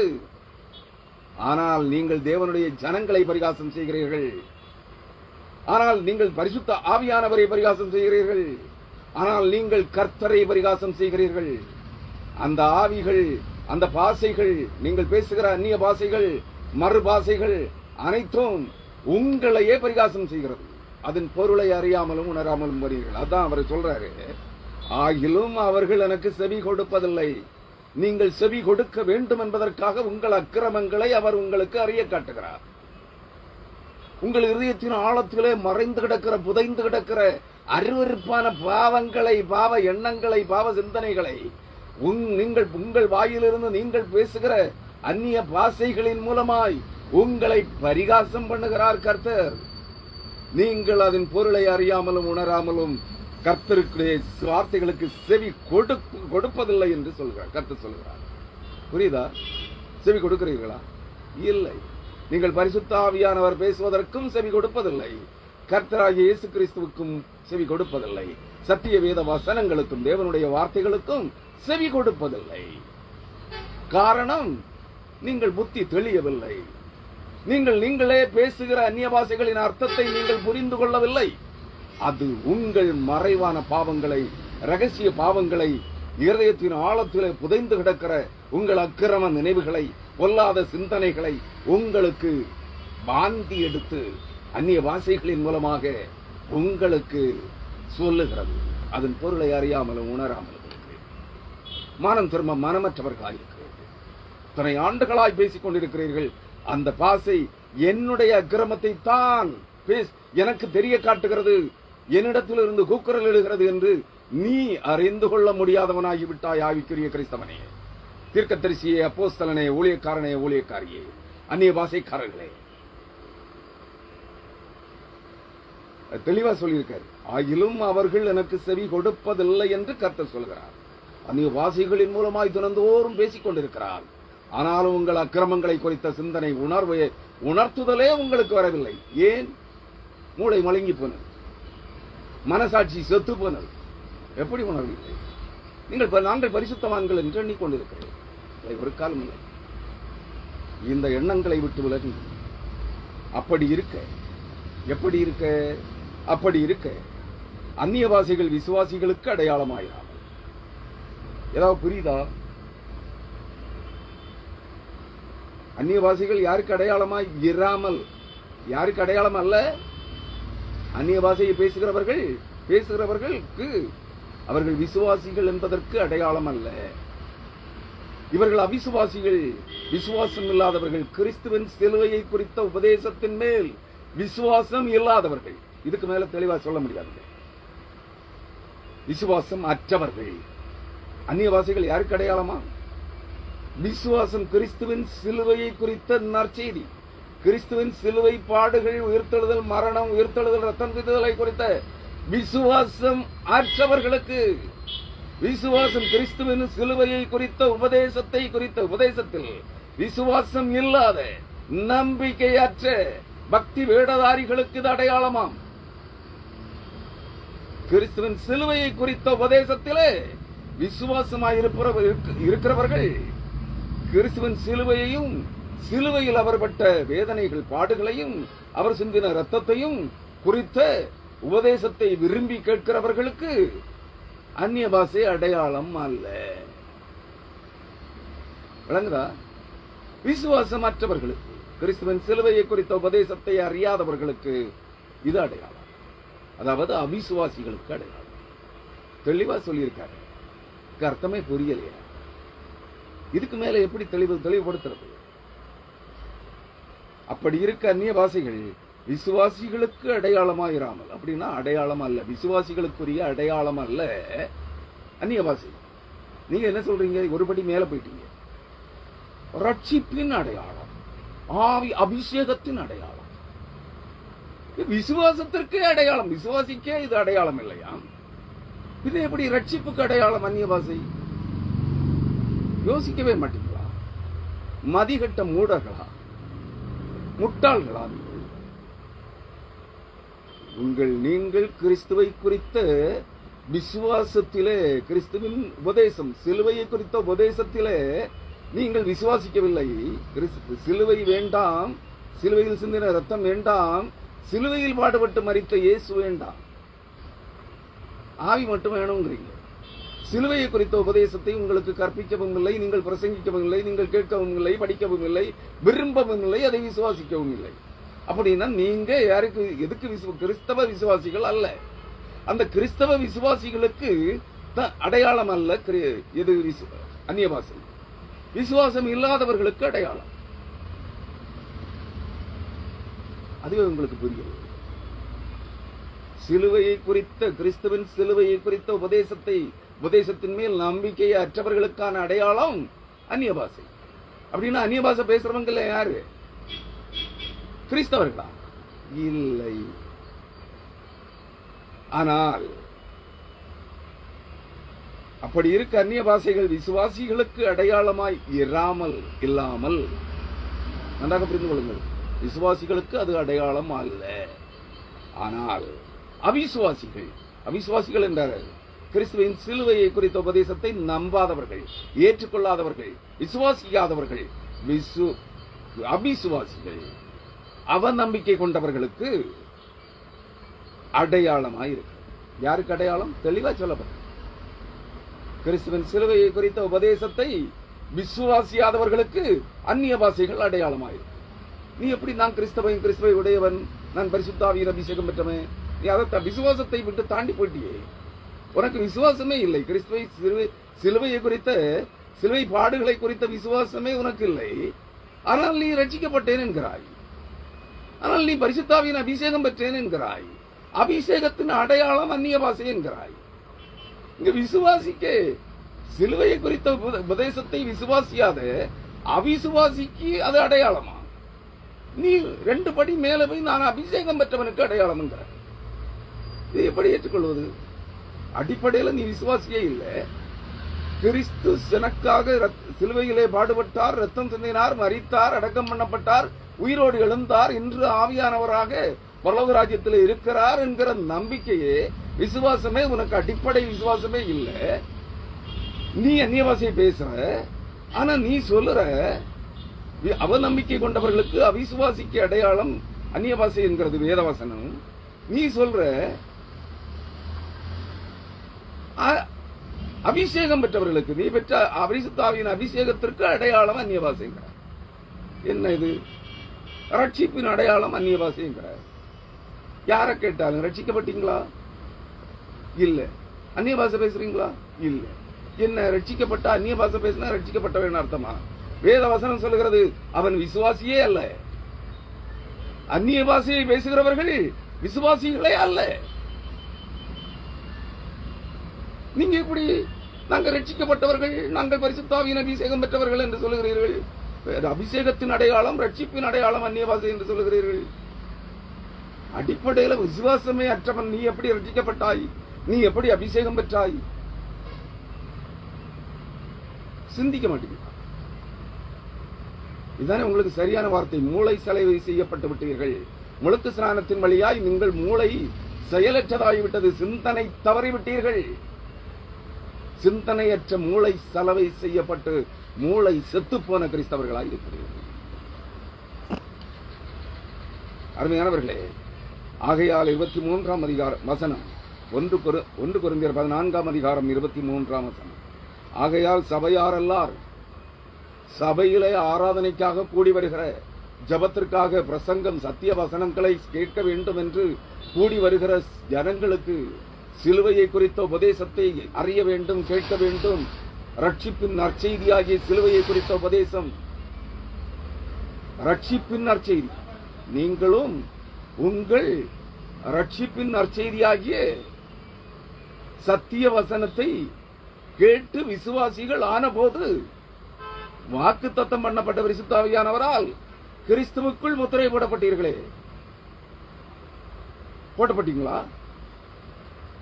விசுவாசித்தீர்களா? சிலுவையை குறித்த உபதேசம் உனக்கு நற்செய்தியாக அறிவிக்கப்பட்டதா? அதை விசுவாசித்தாயா? நீ விசுவாசித்த போது எபேசியர் 1ஆம் அதிகாரம் 13ஆம் வசனம், அதை விசுவாசித்தால் சிலுவையை குறித்த உபதேசம் அதுவே நற்செய்தி. சிலுவையை குறித்த உபதேசமாகிய சத்திய வசனம் அதுவே நற்செய்தி. நற்செய்தியாகிய சத்திய வசனம், சத்திய வசனமே கிறிஸ்து. அந்த கிறிஸ்துவின் சிலுவை பாடுகளை குறித்த உபதேசத்தை கேட்டு விசுவாசித்தாயா? விசுவாசித்திருந்தால் அந்த விசுவாசத்தை நீ பெற்றுக்கொண்ட போதே, விசுவாசம் உனக்குள்ளே தோன்றின போதே, இது சத்தியம், இது உண்மை, இதுவே என் ஆத்துமாவின் ரட்சிப்புக்கான நற்செய்தி என்று நீ விசுவாசித்திருந்தால், வாக்குத்தத்தம் பண்ணப்பட்ட பரிசுத்த ஆவியானவர் அப்பொழுது கிறிஸ்து இயேசுவுக்குள் நீ தேவனுடைய பிள்ளை, கிறிஸ்துவின் சகோதரன் என்று முத்திரையிட்டிருப்பாரே. அந்த முத்திரையை பெற்றாயா? அதுதானே உன் ரட்சிப்பின் அடையாளம், உன் விசுவாசத்தின் அடையாளம். அதுதானே நீ பரிசுத்த ஆவியை பெறுவதற்கான அடையாளம். அதுதானே நீ பரலோகவாசியாய் பரிசுத்தவானாய் எடுத்துக் கொள்ளப்படுவதற்கான அடையாளம். இந்த அடையாளம் உன்னிடத்திலே.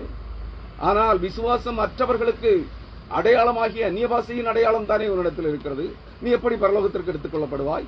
நீ எப்படி பரிசுத்த ஆவியை பெற்றுக் கொள்வாய்? நீ எப்படி ரட்சிப்பை சொந்தமாக்குவாய்? தலைகீழாக எல்லாவற்றையும் புரிந்து கொண்டிருக்கிறீர்கள். புரியலையா? மூளை சலவை செய்யப்பட்ட கிறிஸ்தவர்களே, அந்நிய ஆவிகளால் விளங்கப்பட்டிருக்கிற கிறிஸ்தவர்களே, பகட்டு வேடதாரி கிறிஸ்தவர்களே, பக்தி அற்ற விசுவாசிகளே, தேவ பக்திக்கு ஏதுவான விசுவாசம் உங்களிடத்தில் இல்லை. அந்நிய ஆவிகளால் விளங்கப்பட்ட பகட்டு வேடம் தரித்த விசுவாசம் உங்களிடத்தில் இருக்கிறது. ஆகையால் சபையார் எல்லாரும் கூடி வந்திருக்கிற, சபை ஆராதனையிலே கலந்து கொள்ளுகிற அனைத்து ஜனங்களும் கூடி வந்திருக்கிற போது, எல்லாரும் கூடி வந்து எல்லாரும் அந்நிய பாஷைகளிலே பேசிக் கொள்ளும் போது இதையாவது புரிந்து கொள்ளுங்கள். அப்பொழுதாவது புத்தி தெளிதா பார்ப்போம். 23ஆம் வசனம். ஆகையால் சபையார் எல்லாரும் ஏகமாய் நீங்கள் கூடி வந்திருக்கிற போது, 100 பேர், 500 பேர், 1000 பேர், 5000 பேர், 10,000 பேர், 1,00,000 பேர் கூடி வந்திருக்கிற போது, நீங்கள் எல்லாரும் அந்நிய பாஷைகளிலே பேசிக் கொள்ளும் போது, கல்லாதவர்களாவது, கல்வி அறிவு அற்றவர்களாவது, நன்றாக புரிந்து கொள்ளுங்கள். கல்லாதவர்கள், எழுத்தறிவு கல்வி அறிவு இல்லாதவர்கள். அவங்களுக்கு எழுத தெரியாது, படிக்க தெரியாது, சொல்லுவதை மட்டும் கேட்பார்கள். காதுகளில் இருக்கிறபடியினால் பேசப்படுகிற வார்த்தைகளை கேட்டுக்கொள்வார்கள். அதுவே அவர்களுக்கு விசுவாசத்தை தூண்ட வேண்டும்.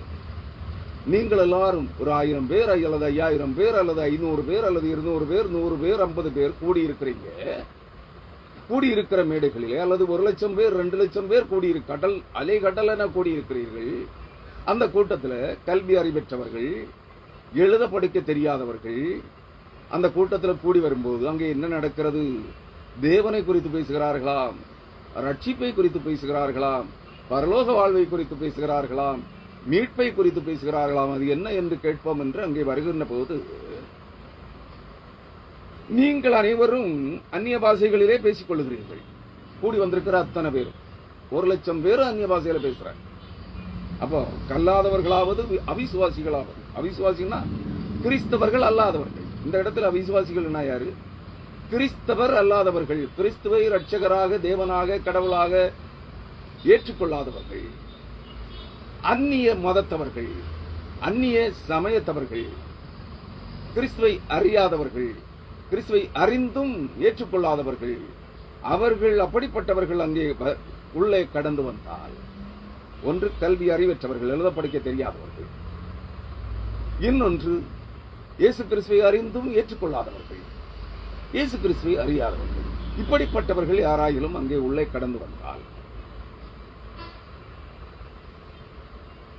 அவர்கள் உங்களை பைத்தியம் பிடித்தவர்கள் என்பார்கள் அல்லவா? ஏன்னா நீங்க பேசுவது அப்படித்தான் இருக்கு. பைத்தியக்காரர்கள் உணர்வது போல ஒருவர் உளறுகிறார், ஒருவர் குறைக்கிறார், ஒருவர் ஊளையிடுகிறார், ஒருவர் துள்ளுகிறார், ஒருவர் ஓடுகிறார், கட்டி பிடிக்கிறார், அடுத்தவன் பொண்டாட்டியை ஒருத்தன் கட்டி பிடிக்கிறான்,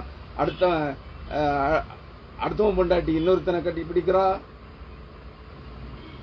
என்ன பைத்தியக்காரர்கள் ஊளையிடுவது போல் இருக்கிறது, ஒரு கூட்டம் பைத்தியங்கள் கூடியிருந்து ஊளையிடுவது போல் இருக்கிறது என்று சொல்லுவார்கள் அல்லவா, என்று எண்ணுவார்கள் அல்லவா, என்று நம்புவார்கள் அல்லவா? அதான் உங்களை பார்த்தா எப்படி இருக்கு? பரிசுத்தவான்கள் மாதிரியே இருக்கு, இல்ல புத்திசாலிகள் மாதிரியே இருக்கு. தேவனை அறிந்தவர்கள் போலவா நடக்கிறீர்கள்? தேவனை அறிகிற அறிவாகி அந்த அறிவின் வெளிச்சத்திலே நடக்கிறீர்களா? இருளின் பிள்ளைகளா இருக்கிறீர்கள். மனிதர்கள் இருட்டிலே என்னெல்லாம் செய்வார்களோ அதெல்லாம் வெளிச்சத்திலே செய்து கொண்டிருக்கிறீர்கள். உங்களை பைத்தியக்காரர்கள் என்று எண்ணுவார்கள். உங்கள் நடத்தை, உங்கள் செய்கை, உங்கள் கூக்குரல் அப்படி இருக்கிறது, பைத்தியக்காரர்களைப் போல. அருமையானவர்களே, 24ஆம் வசனம், எல்லாரும் தீர்க்க தரிசனம் சொல்லுகையில் அவிசுவாசி ஒருவன் உள்ளே பிரவேசித்தால் அவன் எல்லாராலும் உணர்த்துவிக்கப்பட்டும் எல்லாராலும் நிதானிக்கப்பட்டும் இருப்பானே. அந்நிய பாஷை பேசுகிறவர்களை பார்த்து அந்நியன், கல்லாதவன், கல்வி அறிவற்றவன், அந்நிய மார்க்கத்தான், அந்நிய மதத்தான், அந்நிய சாதியான், கிறிஸ்துவை அறியாதவன், கிறிஸ்துவை அறிந்தும் கிறிஸ்துவை இரட்சகராக தேவனாக ஏற்றுக்கொள்ளாதவன் ஒருவன் உள்ளே வந்தால், உங்களை அந்நிய பாஷை பேசுகிறவர்களை பார்த்து நீங்கள் எல்லோரும் ஏகோபித்து ஒருமித்து அந்நிய பாஷைகளிலே கூக்குரலிடும் போது உங்களை பைத்தியக்காரர்கள், பைத்தியம் பிடித்தவர்கள் என்று சொல்லி வெளியேறி விடுவார்கள். ஆனால் உங்களில் அநேகர், அதுவும் முறைப்படி வரிசை கிரமமாக நீங்கள் எல்லாரும் ஒருவர் பின் ஒருவராய் தீர்க்க தரிசனம் சொல்லுகிற போது உள்ளே வந்த அந்த கல்வி அறிவு இல்லாதவன், உள்ளே வந்த கிறிஸ்தவன் அல்லாதவன், கிறிஸ்துவை ஏற்றுக்கொள்ளாதவன், அந்நிய சமயத்தான், அந்நிய மார்க்கத்தான், அந்நிய மதத்தான், அந்நிய சாதியான் உள்ள வரும்போது நீங்கள் ஒருவர் பின் ஒருவராய் எல்லோரும் அந்நிய பாஷை பேசுற மாதிரி எல்லாரும் ஒரே நேரத்தில் தீர்க்க தரிசனம் அல்ல, ஒருவர் பின் ஒருவராய் நீங்கள் கூடி வந்திருக்கிற அனைவரும் ஒருவர் பின் ஒருவராய், அல்லது கூடி வந்திருக்கிற அநேகர் தீர்க்க தரிசனம் வரம் பெற்றவர்கள் ஒருவர் பின் ஒருவராய் நீங்கள் தீர்க்க தரிசனம் சொல்லுகிற போது புரிந்த பாஷையிலே, புரியாத பாஷையில் அல்ல, அந்நிய பாஷையில் அல்ல, நீங்கள் தமிழிலே, தமிழ் மக்கள் கூடியிருந்திருக்கிறார்கள் என்றால் அங்கே தமிழ் எழுத படிக்க தெரியாதவனும் வந்திருக்கிறான், தான் கல்வி அறிவற்றவன். இயேசு கிறிஸ்துவை இரட்சகராக கேள்விப்பட்டும், ஆண்டவராக கேள்விப்பட்டும் அவரை ஏற்றுக்கொள்ளாமதும் விசுவாசியாதவனும் வந்திருக்கிறான். சிலைகளிலும் கற்களிலும் மனிதர்களிடத்திலும் பணத்திலும் தேவனை தேடுகிறவர்களும் வந்திருக்கிறார்கள். அவர்கள் என்ன செய்வாங்க? நீங்க தீர்க்க தரிசனம் ஒருவராய் எல்லோரும் தீர்க்க தரிசனம் சொல்லுகிற போது அவன் உங்கள் தீர்க்க தரிசனங்களை கேட்டு, ஏனெனில் அவனுக்கு செவி இருக்கிறது, நீங்கள் பேசுகிற பாஷை புரிகிறது. தீர்க்க தரிசனம் சொல்வதற்காக நீங்கள் பயன்படுத்துகிற வார்த்தைகள், அந்த மொழி அவனுக்கு தெரியுது. சாதாரண மொழியில நீங்க பேசுற பேச்சு மொழியில தான் பேசுவீங்க தீர்க்க தரிசனம். அந்த தீர்க்க தரிசனத்தை அவர்கள் காதுகள் உள்வாங்கிக் கொள்கிறது, அதன் அர்த்தத்தை புரிந்து கொள்கிறார்கள். அப்பொழுது அவர்கள் என்ன செய்வார்கள்? தீர்க்க தரிசனம் சொல்லுகையில் அவிசுவாசி ஒருவன் அல்லது கல்லாதவன், கல்வி அறிவிற்றவன் ஒருவன் உள்ளே பிரவேசித்தால் அவன் எல்லாருடைய தீர்க்க தரிசனங்களையும் நிதானமாக நின்று கேட்பான். ஒருவர் பின் ஒருவராய் எல்லோரும் தீர்க்க தரிசனம் சொல்லுகிறார்களே, ஆச்சரியமாக இருக்கிறதே. அவர்களில் உங்களில் யாராகிலும் பேசுகிற போது அந்த தீர்க்க தரிசனம் அந்த நபருக்குரிய தீர்க்க தரிசனமாக இருக்கும். அவனுடைய எல்லாராலும் அவன் உணர்த்தப்படுவான். அந்த தீர்க்க தரிசனங்களை அவன் உள்வாங்கி மனதிலே சிந்தனை செய்கிற போது தன்னிடத்தில் இருக்கிற குறைகள் என்ன என்பதை அவன் யோசித்து பார்ப்பான். அந்த தீர்க்க தரிசனங்களில் அவனுக்கு புரிகிற பாசைகளை நீங்கள் பேசுகிற போது அவன் அதை உள்வாங்குவான். தன்னுடைய குறைபாடுகளை நிதானமாக யோசித்து பார்ப்பான். உணர்த்தப்படும் அவனுடைய குறைபாடுகள். சொல்லப்பட்ட தீர்க்க தரிசனங்களிலே என்னென்ன குறைகள் என்னிடத்தில் இருக்கிறது என்பது எனக்கு புரிய வரும். அதை கல்வி அறிவில்லாதவனும் புரிந்து கொள்வான். அவனுக்கு கேட்பு திறன் இருக்கிறது. நீங்கள் பேசுகிற பாசைகளை புரிந்து கொள்ளுகிற தன்மை இருக்கிறது. ஏனெனில் அவனும் நீங்கள் பேசுகிற அதே பாசையை பேசுகிறவன். அவனுக்கு அதை கேட்கிற போது அவன் தன்னிடத்தில் இருக்கிற குறைகள் என்ன என்பதை நிதானித்து அறிகிறவனாக இருக்கிறான், உணர்வடைகிறான். அவனுக்கு அவனுடைய குறைபாடுகள் சுட்டிக்காட்டப்படுகிறது. அவன் எல்லாராலும் உணர்த்துவிக்கப்பட்டும் எல்லாராலும் நிதானிக்கப்பட்டும் இருப்பான். ஏன்னா எல்லாருடைய பேச்சையும் அவன் கேட்பான். எல்லாருடைய தீர்க்க தரிசனங்களையும் பொறுமையாக அமர்ந்து கேட்டுக்கொண்டிருப்பான். உங்களை தீர்க்க தரிசனம் தெளிவான பாசைகளில், தெளிவான மொழிகளில், தெளிவான பேச்சில் தீர்க்க தரிசனம் உரைக்கிறவர்களுடைய தீர்க்க தரிசனத்தை அது வேத வசன சத்தியத்தின் படியாக இருக்கும் என்றால் அந்த வார்த்தைகள் கேட்கிறவனுடைய உள்ளத்திலே அறிவை தூண்டும், உணர்வை தூண்டும், அவனுடைய குறைபாட்டை அவனுக்கு சுட்டி காட்டும். நீங்க தான் வேத வசன தீர்க்க தரிசனங்களையே சொல்லுவதில்லையே, மனதின் கற்பனைகளை, உங்கள் மன எண்ணங்களையே தீர்க்க தரிசனங்களாக பிரசங்கிக்கிறவர்களாயிற்றே. ஆசீர்வாதங்கள், செழிப்பு, ஐஸ்வர்யம் இவைகளின் பின்னாலே தானே மக்கள் உங்களுக்கு பின்னாக கூடிக்கொண்டிருக்கிறது. வசன அறிவற்ற ஜனங்கள் உங்கள் பின்னாலே கூடிக்கொண்டிருக்கிறார்கள். பெரிய கல்விமான்கள், பெரிய டாக்டரேட், புரவலர்கள், PhD, DD பட்டம் பெற்றவன் எல்லாம் உங்க பின்னாடி வந்துட்டு இருக்கான். ஏன்னா வசன அறிவில்லை. உலக அறிவு வசன அறிவை போதிக்காது. உலகத்தில் அறிவு நீ பெரிய பல பட்டங்களை பெற்றுக் கொண்டிருந்தாலும் வசனத்தை அறிய வேண்டும் என்றால் அதை பரிசுத்த ஆவியானவர் தான் உனக்கு விளக்க வேண்டும். அருமையான கிறிஸ்தவர்களே, சத்தியம் என்ன என்பதை அறிந்து உணர்ந்து மனம் திரும்புங்கள். எல்லாராலும் உணர்த்துவிக்கப்பட்டும் எல்லாராலும் நிதானிக்கப்பட்டும் இருப்பார். தீர்க்க தரிசனம் சுத்தமான பாசையில், தெளிவான பாசையில், எல்லாருக்கும் புரிந்து கொள்ளுகின்ற, எல்லாரும் அறிந்து கொள்ளுகின்ற விதமாய் அவரவர் பேசுகிற மொழியிலே. நீ தமிழிலே பேசுகிறாய் என்றால் கூடி வந்திருக்கிறவர்களும் தமிழ் பேசுகிறவர்கள் தானே. அவர்களுக்கு நீ தமிழிலே பேசுகிற தீர்க்க தரிசனம் சொல்லுகிற போது அவர்கள் எல்லாரும் கேட்பு திறன் உள்ளவர்கள், கேட்பார்கள், உள்ளத்திலே சிந்திப்பார்கள், நிதானிப்பார்கள். அவர்களுடைய குற்றங்கள், அவருடைய தவறுகள் அவர்களுக்கு உணர்த்தப்படும். அவர்கள் மனம் திரும்புதலுக்கு ஏதுவாக இருக்கும். அவர்கள் அறிவு கண்கள் திறக்கப்படும். தங்களிடத்தில் இருக்கிற குறைபாடுகளை அவர்களே உணர்ந்து கொள்வார்கள். ஆனால் அந்நிய பாஷை பேசுகிறவர்களோ, பேசுறவனுக்கும் புரியல, கேட்கிற அவனுக்கும் புரியல. உனக்கு அந்நிய பாஷை அபிஷேகத்தை தந்தவனுக்கும் புரியல. உங்களை பைத்தியம் பிடித்தவர்கள் என்பார்கள். அதான அந்த முந்தின வசனம், 23ஆம் வசனம், 1 கொரிந்தியர் 13:14-23. உங்களை அந்நிய பாஷையில் எல்லோரும் அந்நிய பாஷையிலே கூக்குரல் இட்டுக் கொண்டிருந்தால் உங்களை பார்த்து பைத்தியக்காரர்கள் என்று சொல்லிவிட்டு போய்விடுவார்கள். ஆனால் தீர்க்க தரிசனம் சொல்கிறவர்கள் ஒருவர் பின் ஒருவராய் தொடர்ந்து தீர்க்க தரிசனம் சொல்லுகிற போது அவர்கள் நிதானமாக நின்று நிதானித்து அதை கேட்டு அறிவார்கள். தங்கள் உள்ளங்களிலே சிந்திப்பார்கள். தன்னிடத்தில் என்ன குறைகள் இருக்கிறது, குற்றங்கள் இருக்கிறது என்பதை உணர்ந்து மனம் திரும்புவார்கள், கிறிஸ்துவை ஏற்றுக்கொள்வார்கள். அதை செய்யுங்க முதல்ல. அதை விட்டு தான் தோன்றி தோணுதெல்லாம் மனதில் தோணுதெல்லாம் தீர்க்க தரிசனம் சொல்லாத. கர்த்தர் உங்களை ஆசீர்வதிப்பார் என்று சொல்லாத. கர்த்தர் உங்களை ஐஸ்வர்யவான்களாக்குவார் என்று சொல்லாதே.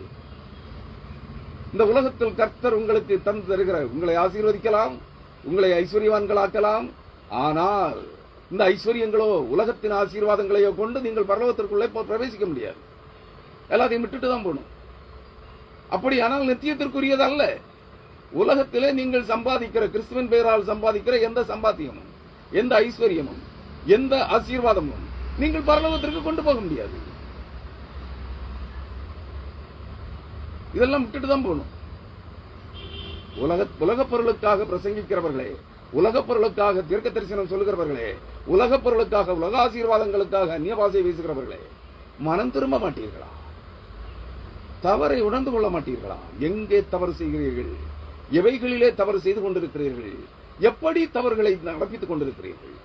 புரிந்து கொள்ளுங்கள், அறிந்து உணர்வடையுங்கள், அவைகளை விட்டு விலகுங்கள். கிறிஸ்து மண்டையிலே வாருங்கள். 25ஆம் வசனம். நான் செய்தியின் இறுதி பகுதிக்கு வந்திருக்கிறேன். 25ஆம் வசனம். அவனுடைய இருதயத்தின் அந்தரங்கங்களும் வெளியரங்கமாகும். எவனுடைய தீர்க்க தரிசனம் நீங்கள் அனைவரும் ஒருவர் பின் ஒருவர் ஆய், எல்லோரும் கூட்டமாய் இல்லை, ஒருவர் பின் ஒருவர் ஆய் தீர்க்க தரிசனம் சொல்லுகிற போது அதை கேட்டு நிதானித்து அறிவடைந்து உணர்வடைகிற அவனுடைய உள்ளத்திலே, அவனுடைய இருதயத்தின் அந்தரங்கங்கள், இருதயத்தின் ஆழம், இருள், ஆழத்திலே இருள் இருக்கிறது. ஏனெனில் இருதயத்திலே தேவன் எதை வைத்திருக்கிறார்? பிரபஞ்சத்தையே வைத்திருக்கிறார், வானத்தை வைத்திருக்கிறார், பூமியை வைத்திருக்கிறார். மனுஷனை சிருஷ்டித்து வானங்களை சிருஷ்டித்து பூமியை அஸ்திபாரப்படுத்தி மனுஷனுக்குள் அவனுடைய ஆவியை உண்டாக்குகிற கர்த்தர். சகரியா 12ஆம் அதிகாரம் 1ஆம் வசனம். வானங்களை விரித்து பூமியை அஸ்திபாரப்படுத்தி அவனுக்குள்ளே மனுஷனுடைய ஆவியை அவனுக்குள்ளே உண்டாக்குறவர். அப்ப அந்த வானங்களை எங்கே விரித்திருக்கிறார்? ஒவ்வொரு மனிதனுடைய ஆத்மாவுக்குள்ளும் இருதயத்திற்குள்ளும் வானங்களை விரித்திருக்கிறார். ஒவ்வொரு மனிதனுடைய இருதயத்திற்குள்ளும் பூமியை அஸ்திபாரப்படுத்தி இருக்கிறார். வானத்தில் உள்ளவைகளும் பூமியில் உள்ளவைகளும் உன் இருதயத்திற்குள்ளே இருக்கிறது. ஒவ்வொரு மனிதனுக்குள்ளும் அதுக்குள்ளே மனுஷனுடைய ஆவியை அவனுக்குள் உருவாக்கி இருக்கிறார். அதுக்குள்ளே அப்ப அந்த ஆழம் எது? இருதயத்தின் ஆழத்துல என்ன இருக்கு? இருள். அந்த இருளுக்குள்ளே வானமும் இருக்கு, பூமியும் இருக்கு. அதற்கு அடியிலே, அடி ஆழங்களிலே பூமியை அஸ்திபாரப்படுத்தி இருக்கான்னா பூமியின் அஸ்திபாரத்தை நீ பார்த்திருக்கிறாயா? சமுத்திர ஜலத்தின் ஆழத்திலே அஸ்திபாரப்படுத்தி இருக்கிறார். சமுத்திர ஜலத்திற்குள்ளே நீ புறப்பட்டு சென்றாய் என்றால், நீந்தி சென்றாய் என்றால் அங்கே ஆழம். ஒரு குறிப்பிட்ட அளவுக்கு பிற்பாடு நீ நீந்தி உள்ளே போக முடியாது. ஆதியாகமம் 1ஆம் அதிகாரம் 2ஆம் வசனம். ஆழத்திலே இருள் இருந்தது. தண்ணீரின் ஆழத்திலே, சமுத்திரத்தின் ஆழத்திலே பூமியை அஸ்திபாரப்படுத்தி இருக்கிறார். அப்படி என்றால் பிரபஞ்சத்தில் இருக்கிற அனைத்தும் இருதயத்திற்குள்ளே இருக்கிறது. வானங்களை வைத்திருக்கிறார், பூமியை அஸ்திபாரப்படுத்தி இருக்கிறார். அப்படி என்றால் பூமி அஸ்திவாரப்படுத்தப்பட்டிருக்கிற அந்த மகா ஆழம் உன் இருதயத்திற்குள்ளே இருக்கிறது. அந்த ஆழத்திலே இருள் இருக்கிறது. அதுதான் இங்கே சொல்லுகிறார், அவன் இருதயத்தின் அந்தரங்கங்களும் வெளியரங்கமாகும். அந்தரங்கம் என்றால் அடியாளங்களிலே புதைந்து கிடக்கிற ரகசியங்கள், அந்தரங்க பாவங்கள், அந்தரங்க அறைகள், பாவம் செய்கிற அறைகள்.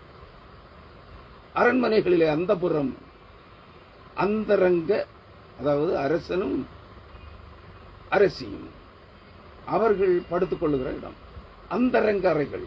வீடுகளிலே கணவனும் மனைவியும் படுத்துறங்குகிற இடம் அந்தரங்க அறை.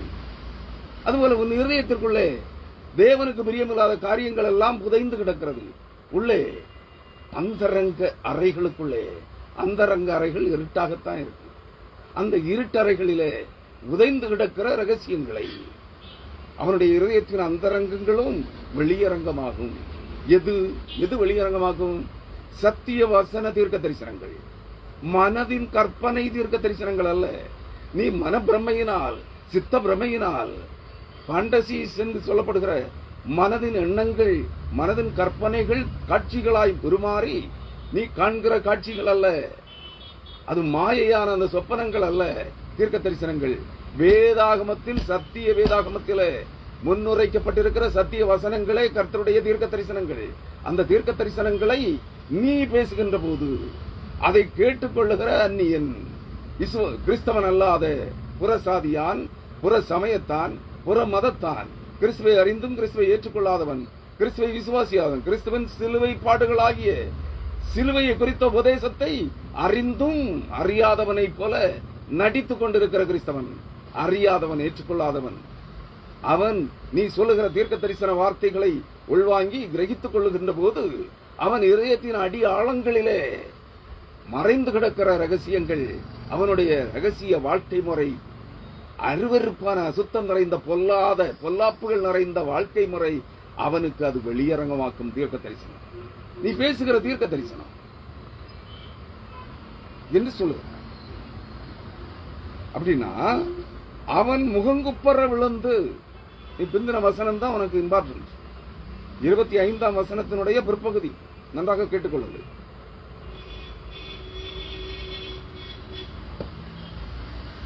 தனது இருதயம், ஒவ்வொரு மனிதனும் எப்பொழுது தன்னுடைய இருதயத்தின் ஆழத்திற்குள் இருக்கிற மகா அருவருப்பான சிந்தனைகளை, பாவங்களை, அக்கிரமங்களை, பொல்லாப்புகளை, தீமைகளை, எரிச்சல்களை, பொறாமைகளை, வஞ்சகங்களை, கபடங்களை வெளிப்படுத்தி காண்பிக்கிறானோ, அறிந்து கொள்கிறானோ, தன்னை அறிகிறானோ, தன் இருதயத்தின் ஆழத்தில் மறைந்து கிடக்கிற அருவருப்பானவைகளை, அசுத்தமானவைகளை அறிந்து கொள்ளுகிறானோ, அது வெளிப்படுத்தப்பட வேண்டுமே. தீர்க்க தரிசனம் வெளிப்படுத்தும், அந்நிய பாஷை வெளிப்படுத்தாது. ஏன்னா அந்நிய பாஷை பேசுறது உன்னுடைய ரகசிய பாவங்களைத்தான் வெளிப்படுத்துது. ஆனா நீ என்ன செய்யல, நீயே புரிந்து கொள்ளவில்லையே.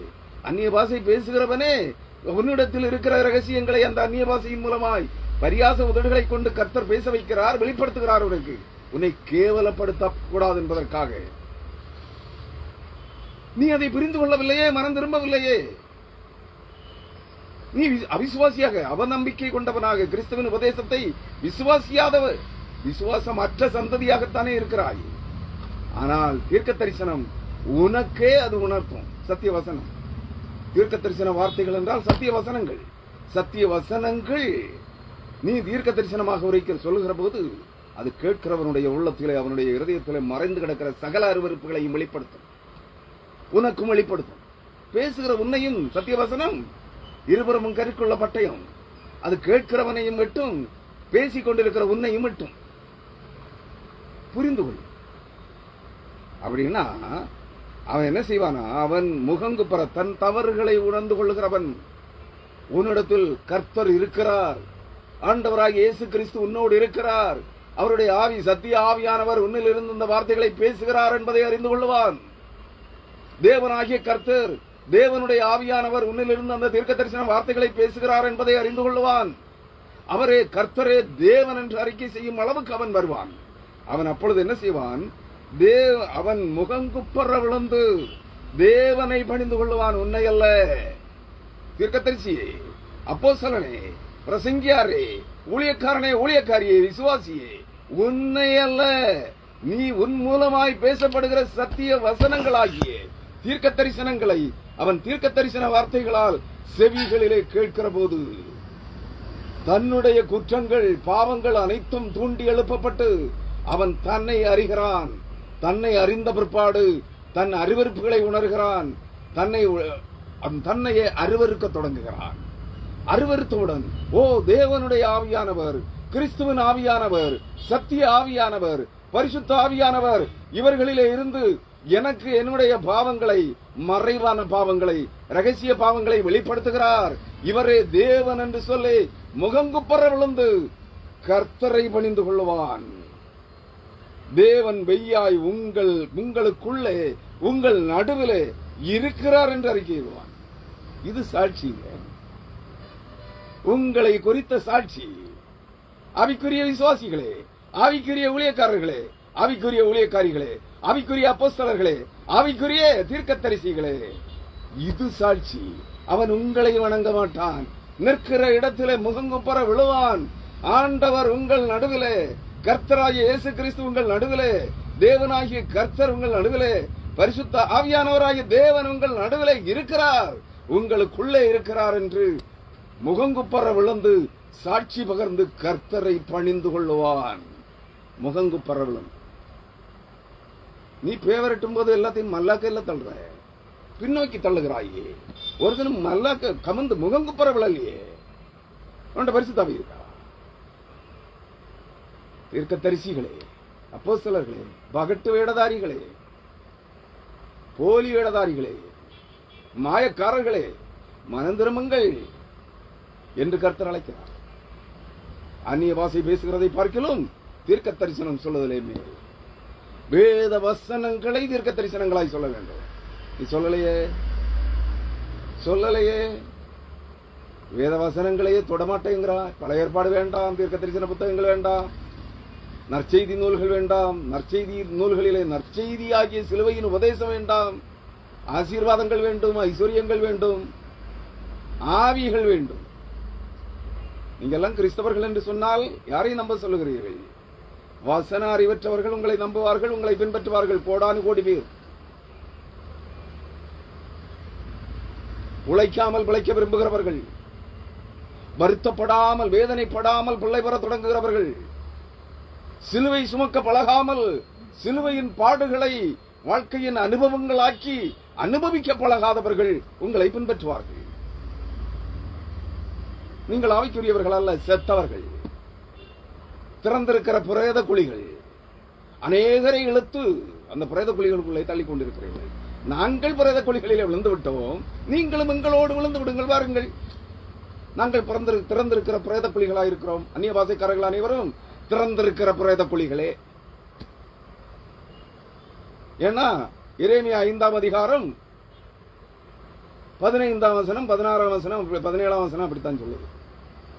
நீங்கள் அறியாத ஒரு பேச்சு, விளங்காத ஒரு பாசை, அந்த பாசையை பேசுகிற ஜாதி, அந்த ஆவிகள் எல்லாம் திறந்திருக்கிற பிரேத குழிகளை போல் இருக்கிறது. நீங்கள் எல்லாரும் பகட வேடதாரிகள், வெள்ளையடிக்கப்பட்ட கல்லறைகளே, திறந்திருக்கிற பிரேத குழிகளே. நீங்கள் பிரேத குழிகளிலே விழுந்து கிடக்கிறது, தண்ணீர் இல்லாத குழிகளிலே அடைபட்டு கிடக்கிறது போதாது. சகரியா 9ஆம் அதிகாரம் 12ஆம் வசனம், தண்ணீர் இல்லாத குழிகளிலே அடைபட்டு இருக்கிற உன்னுடையவர்கள் உன்னுடன்படிக்கை ரத்தத்தினாலே விடுதலை பண்ணுவேன். தண்ணீர் இல்லாத குழிகளிலே, பரிசுத்தாவியற்ற அந்நிய ஆவிகளால் நிறைந்திருக்கிற பிரேத குழிகளிலே, திறந்திருக்கிற பிரேத குழிகளிலே அடைபட்டு கட்டப்பட்டு கிடக்கிறவர்களே, உங்களை சேர்ந்து கொள்ள மற்றவர்களை தெரிந்து கொள்ளப்பட்ட தேவ ஜனங்களையும் அழைத்து பிரேத குழிகளுக்குள்ளே தள்ளிக் கொண்டிருக்கிறீர்களே என்று நீங்கள் கட்டவிழ்க்கப் போகிறீர்கள். நீங்கள் அடைபட்டிருக்கிற பிரேத குழிகளிலிருந்து வெளிப்படப் போகிறீர்கள். உங்கள் இருதயங்களாகிய பிரேத குழிகளை எப்பொழுது திறக்கப் போகிறீர்கள்? மார்த்தாளை போல சொல்லிக் கொண்டிருக்கிறீர்களா? ஆண்டவரே 4 நாள் ஆயிற்றே, நாருமே நாறிக்கொண்டிருக்கிற பிரேத குழிகளே, வெள்ளையடிக்கப்பட்ட கல்லறைகளே, ஆவிக்குரிய கிறிஸ்தவர்கள் அனைவரும் வெள்ளையடிக்கப்பட்ட கல்லறைகளே, அந்நிய பாசைக்காரர்கள் அனைவரும் திறந்திருக்க பிரேத குழிகளே, தண்ணீர் இல்லாத குழிகள், பரிசுத்த ஆவியற்ற தண்ணீரற்ற பிரேத குழிகளே, பிரேத குழிகளிலே அடைபட்டு கிடக்கிறீர்கள். வெளிப்படுங்கள், உங்கள் ஆத்துமாக்கள் ரட்சிப்பை பெறட்டும். அது கிறிஸ்துவின் ரத்தத்தால் மட்டுமே முடியும். ஏனெனில் தண்ணீர் இல்லாத குழியிலே அடைபட்டு இருக்கிற உன்னுடையவர்களை உன் உடன்படிக்கையின் ரத்தத்தினாலே விடுதலை பண்ணுவேன். கிறிஸ்தேசுவின் உடன்படிக்கையின் ரத்தம், புதிய உடன்படிக்கையின் மத்தியஸ்தராகிய இயேசு கிறிஸ்து சிலுவையிலே சிந்தின ரத்தத்தினால் மட்டுமே பிரேத குழிகளிலே அடைபட்டு கிடக்கிற அனைவருடைய ஆத்துமாக்களும் மீட்டு விடுதலையாக்கப்படும். நீங்கள் தான் கிறிஸ்துவின் சிலுவையை குறித்த உபதேசம் வேண்டாம், கிறிஸ்து சிலுவையிலே சிந்தின ரத்தம் வேண்டாம், ஆற்றின் தண்ணீர்களும் குளத்தின் தண்ணீர்களும் நீரூற்றுகளின் தண்ணீர்களும் போதும் என்கிறீர்களே, எப்படி விடுதலை பெறுவீர்கள்? மீட்பை பெற்றுக் கொள்ள வேண்டும் என்றால் கிறிஸ்துவின் சிலுவையை குறித்த உபதேசத்தை பிரசங்கியுங்கள், கிறிஸ்துவின் சிலுவையை குறித்த உபதேசத்தை கற்றுக்கொள்ளுங்கள், கிறிஸ்துவின் சிலுவை பாடுகளை உங்கள் சொந்த பாடுகளாக உங்கள் வாழ்க்கையிலே, உங்கள் சரீரத்திலே சுமக்க பழகுங்கள், அனுபவிக்க பழகுங்கள். பிற்பாடு கிறிஸ்துவின் ரத்தம் தெளிக்கப்படும். அப்பொழுது உங்கள் அடைபட்டு கிடக்கிற ஆத்துமாக்கள் கட்டவிழ்க்கப்பட்டு வெளியேற்றப்படும். அந்நிய ஆவிகளால் விழுங்கப்பட்டிருக்கிற உங்கள் இதயங்கள், உங்கள் ஆத்துமாக்கள், ஜீவாத்துமாக்கள் விடுதலையாக்கப்படும். தேவ ஜனங்களாய், கிறிஸ்துவின் பிள்ளைகளாய் மீட்டு விடுதலையாக்கப்படுவீர்கள் என்பதை கூறி, தீர்க்க தரிசன அந்நிய பாஷைகளை பேசுகிறவர்களே மனம் திரும்புங்கள், தீர்க்க தரிசிகளே மனம் திரும்புங்கள். கர்த்தருடைய வார்த்தைகளின்படி சிலுவையை குறித்த உபதேசத்தை தீர்க்க தரிசனங்களாய் பிரசங்கியுங்கள். கிறிஸ்துவின் ரத்தம் தெளிக்கப்பட போகிறதை தீர்க்க தரிசனங்களாய் சொல்லுங்கள், முழுக்க ஸ்நானங்களை அல்ல. சிலுவை பாடுகளாகிய அக்கினி அபிஷேகத்தை, அக்கினி ஸ்நானத்தை, சோதம் கோமோராவிலே இறங்கினது போல அக்கினியை இறக்குகிறவர்களாய் அல்ல, சாம்பலாகி போறீர்கள். இறக்குகிறவர்களும் உங்களை அந்த அக்கினி, நீங்கள் இறக்கி தருகிற எழுப்புதலின் அக்கினியை இறங்க செய்கிற உங்களுடைய செய்திகளை கேட்கிறவர்களும் சாம்பலாய் போவீர்கள். சோதம் கோமோரா பட்டணம் சாம்பலாக்கப்பட்டது போல நீங்கள் கிறிஸ்துவின் சிலுவை பாடுகள் ஆகிய எழுப்புதலின் அக்கினியை, புடமிடுகிற அக்னியை நீங்கள் சரீரத்தில் அனுபவிப்பதே அக்னி ஸ்நானம், அக்னி அபிஷேகம். அதுவே யோவான் ஸ்நாபகன் சொன்ன, எனக்கு பின் ஒருவர் வருகிறார், அவர் வந்து அக்னியினாலும் ஆவியினாலும் ஞானஸ்நானம் தருவார். அந்த ஆவி கிறிஸ்துவின் ரத்தத்தில் இருக்கிறது. அந்த அக்னி கிறிஸ்துவின் சிலுவை பாடுகளில் இருக்கிறது. கிறிஸ்துவின் சிலுவை பாடுகளை குறித்த உபதேசத்தை பிரசங்கியுங்கள். கிறிஸ்துவின் ரத்தம் தெளிக்கப்படுகிற ரத்தத்தினாலும் ஆவியினாலும், ஜலத்தினாலும் ஆவியினாலும் பிறப்பிக்கப்பட போகிற கிறிஸ்துவின் ரத்தம் தெளிக்கப்படுகிற கிறிஸ்துவின் ரத்தத்திலே ஆவி இருக்கிறது, ஜீவன் இருக்கிறது. கிறிஸ்துவின் ஆவி இருக்கிறது, கிறிஸ்துவின் ரத்தத்திலே தண்ணீர் இருக்கிறது, ஜலம் இருக்கிறது. ஆகிய கிறிஸ்துவின் ரத்தத்திலே ஆவியும் ஜலமும் ஜீவனும் இருக்கிறது. அந்த ரத்தத்தை குறித்த ஸ்நானத்தை, இந்த சிலுவை பாடுகளாகிய அக்னி ஸ்நானத்தை குறித்து பிரசங்கியுங்கள். அதுவே சுவிசேஷம், அதுவே சிலுவையை குறித்த உபதேசம், அதுவே ரட்சிப்பின் நற்செய்தி. அதை தீர்க்க தரிசனங்களாய் பிரசங்கியுங்கள். கர்த்தர் உங்களையும் விடுதலையாக்குவார், உங்களை பின்பற்றுகிறவர்களையும் விடுதலையாக்குவார். இல்லை என்றால் அடைபட்டிருக்கிற பிரேத குழிகளிலே நாறிக்கொண்டிருக்கிற பிரேதங்களாய்த்தான் வாழ்ந்து கொண்டு வெள்ளையடிக்கப்பட்ட கல்லறைகளாய் மாறி பக்தி வேடம் தரித்த ஆவிக்குரிய கிறிஸ்தவர்களாய் மாறி வேடம் தரித்து வாழ்ந்து கொண்டிருக்கிறீர்கள். போலி கிறிஸ்தவர்களே, மனம் திரும்புங்கள் என்று கூறி இந்த நாளுக்குரிய செய்தியை நிறைவுக்கு கொண்டு வருகிறேன். கர்த்தருடைய ஆவியானவர் இந்த வார்த்தைகள் சத்தியமானவைகளாக இருக்கும் பட்சத்தில் கர்த்தருடைய ஆவியானவர் இந்த வார்த்தைகளின் வழியாக உங்களோடு பேசட்டும், உங்களோடு செயல்படட்டும். நீங்கள் மீட்பை பெற வேண்டும், நீங்கள் மனம் திரும்ப வேண்டும், உங்கள் இதயத்தின் ஆழத்தின் எண்ணங்களை அவர் உங்களுக்கு வெளிப்படுத்தி தர வேண்டும் என்று வேண்டி கர்த்தராய் இயேசு கிறிஸ்துவ நாமத்தினாலே உங்களை ஆசீர்வதித்து, கர்த்தராய் பரிசுத்த ஆவியானவருடைய வல்லமை உங்களை ஆட்கொள்ளும்படியாக வேண்டிக் கொண்டு இந்த செய்தியை நிறைவுக்கு கொண்டு வருகிறேன். கர்த்தருடைய பரிசுத்த நாமத்திற்கு மகிமை உண்டாவதாக. அல்லேலூயா, ஸ்தோத்திரம், ஆமென்.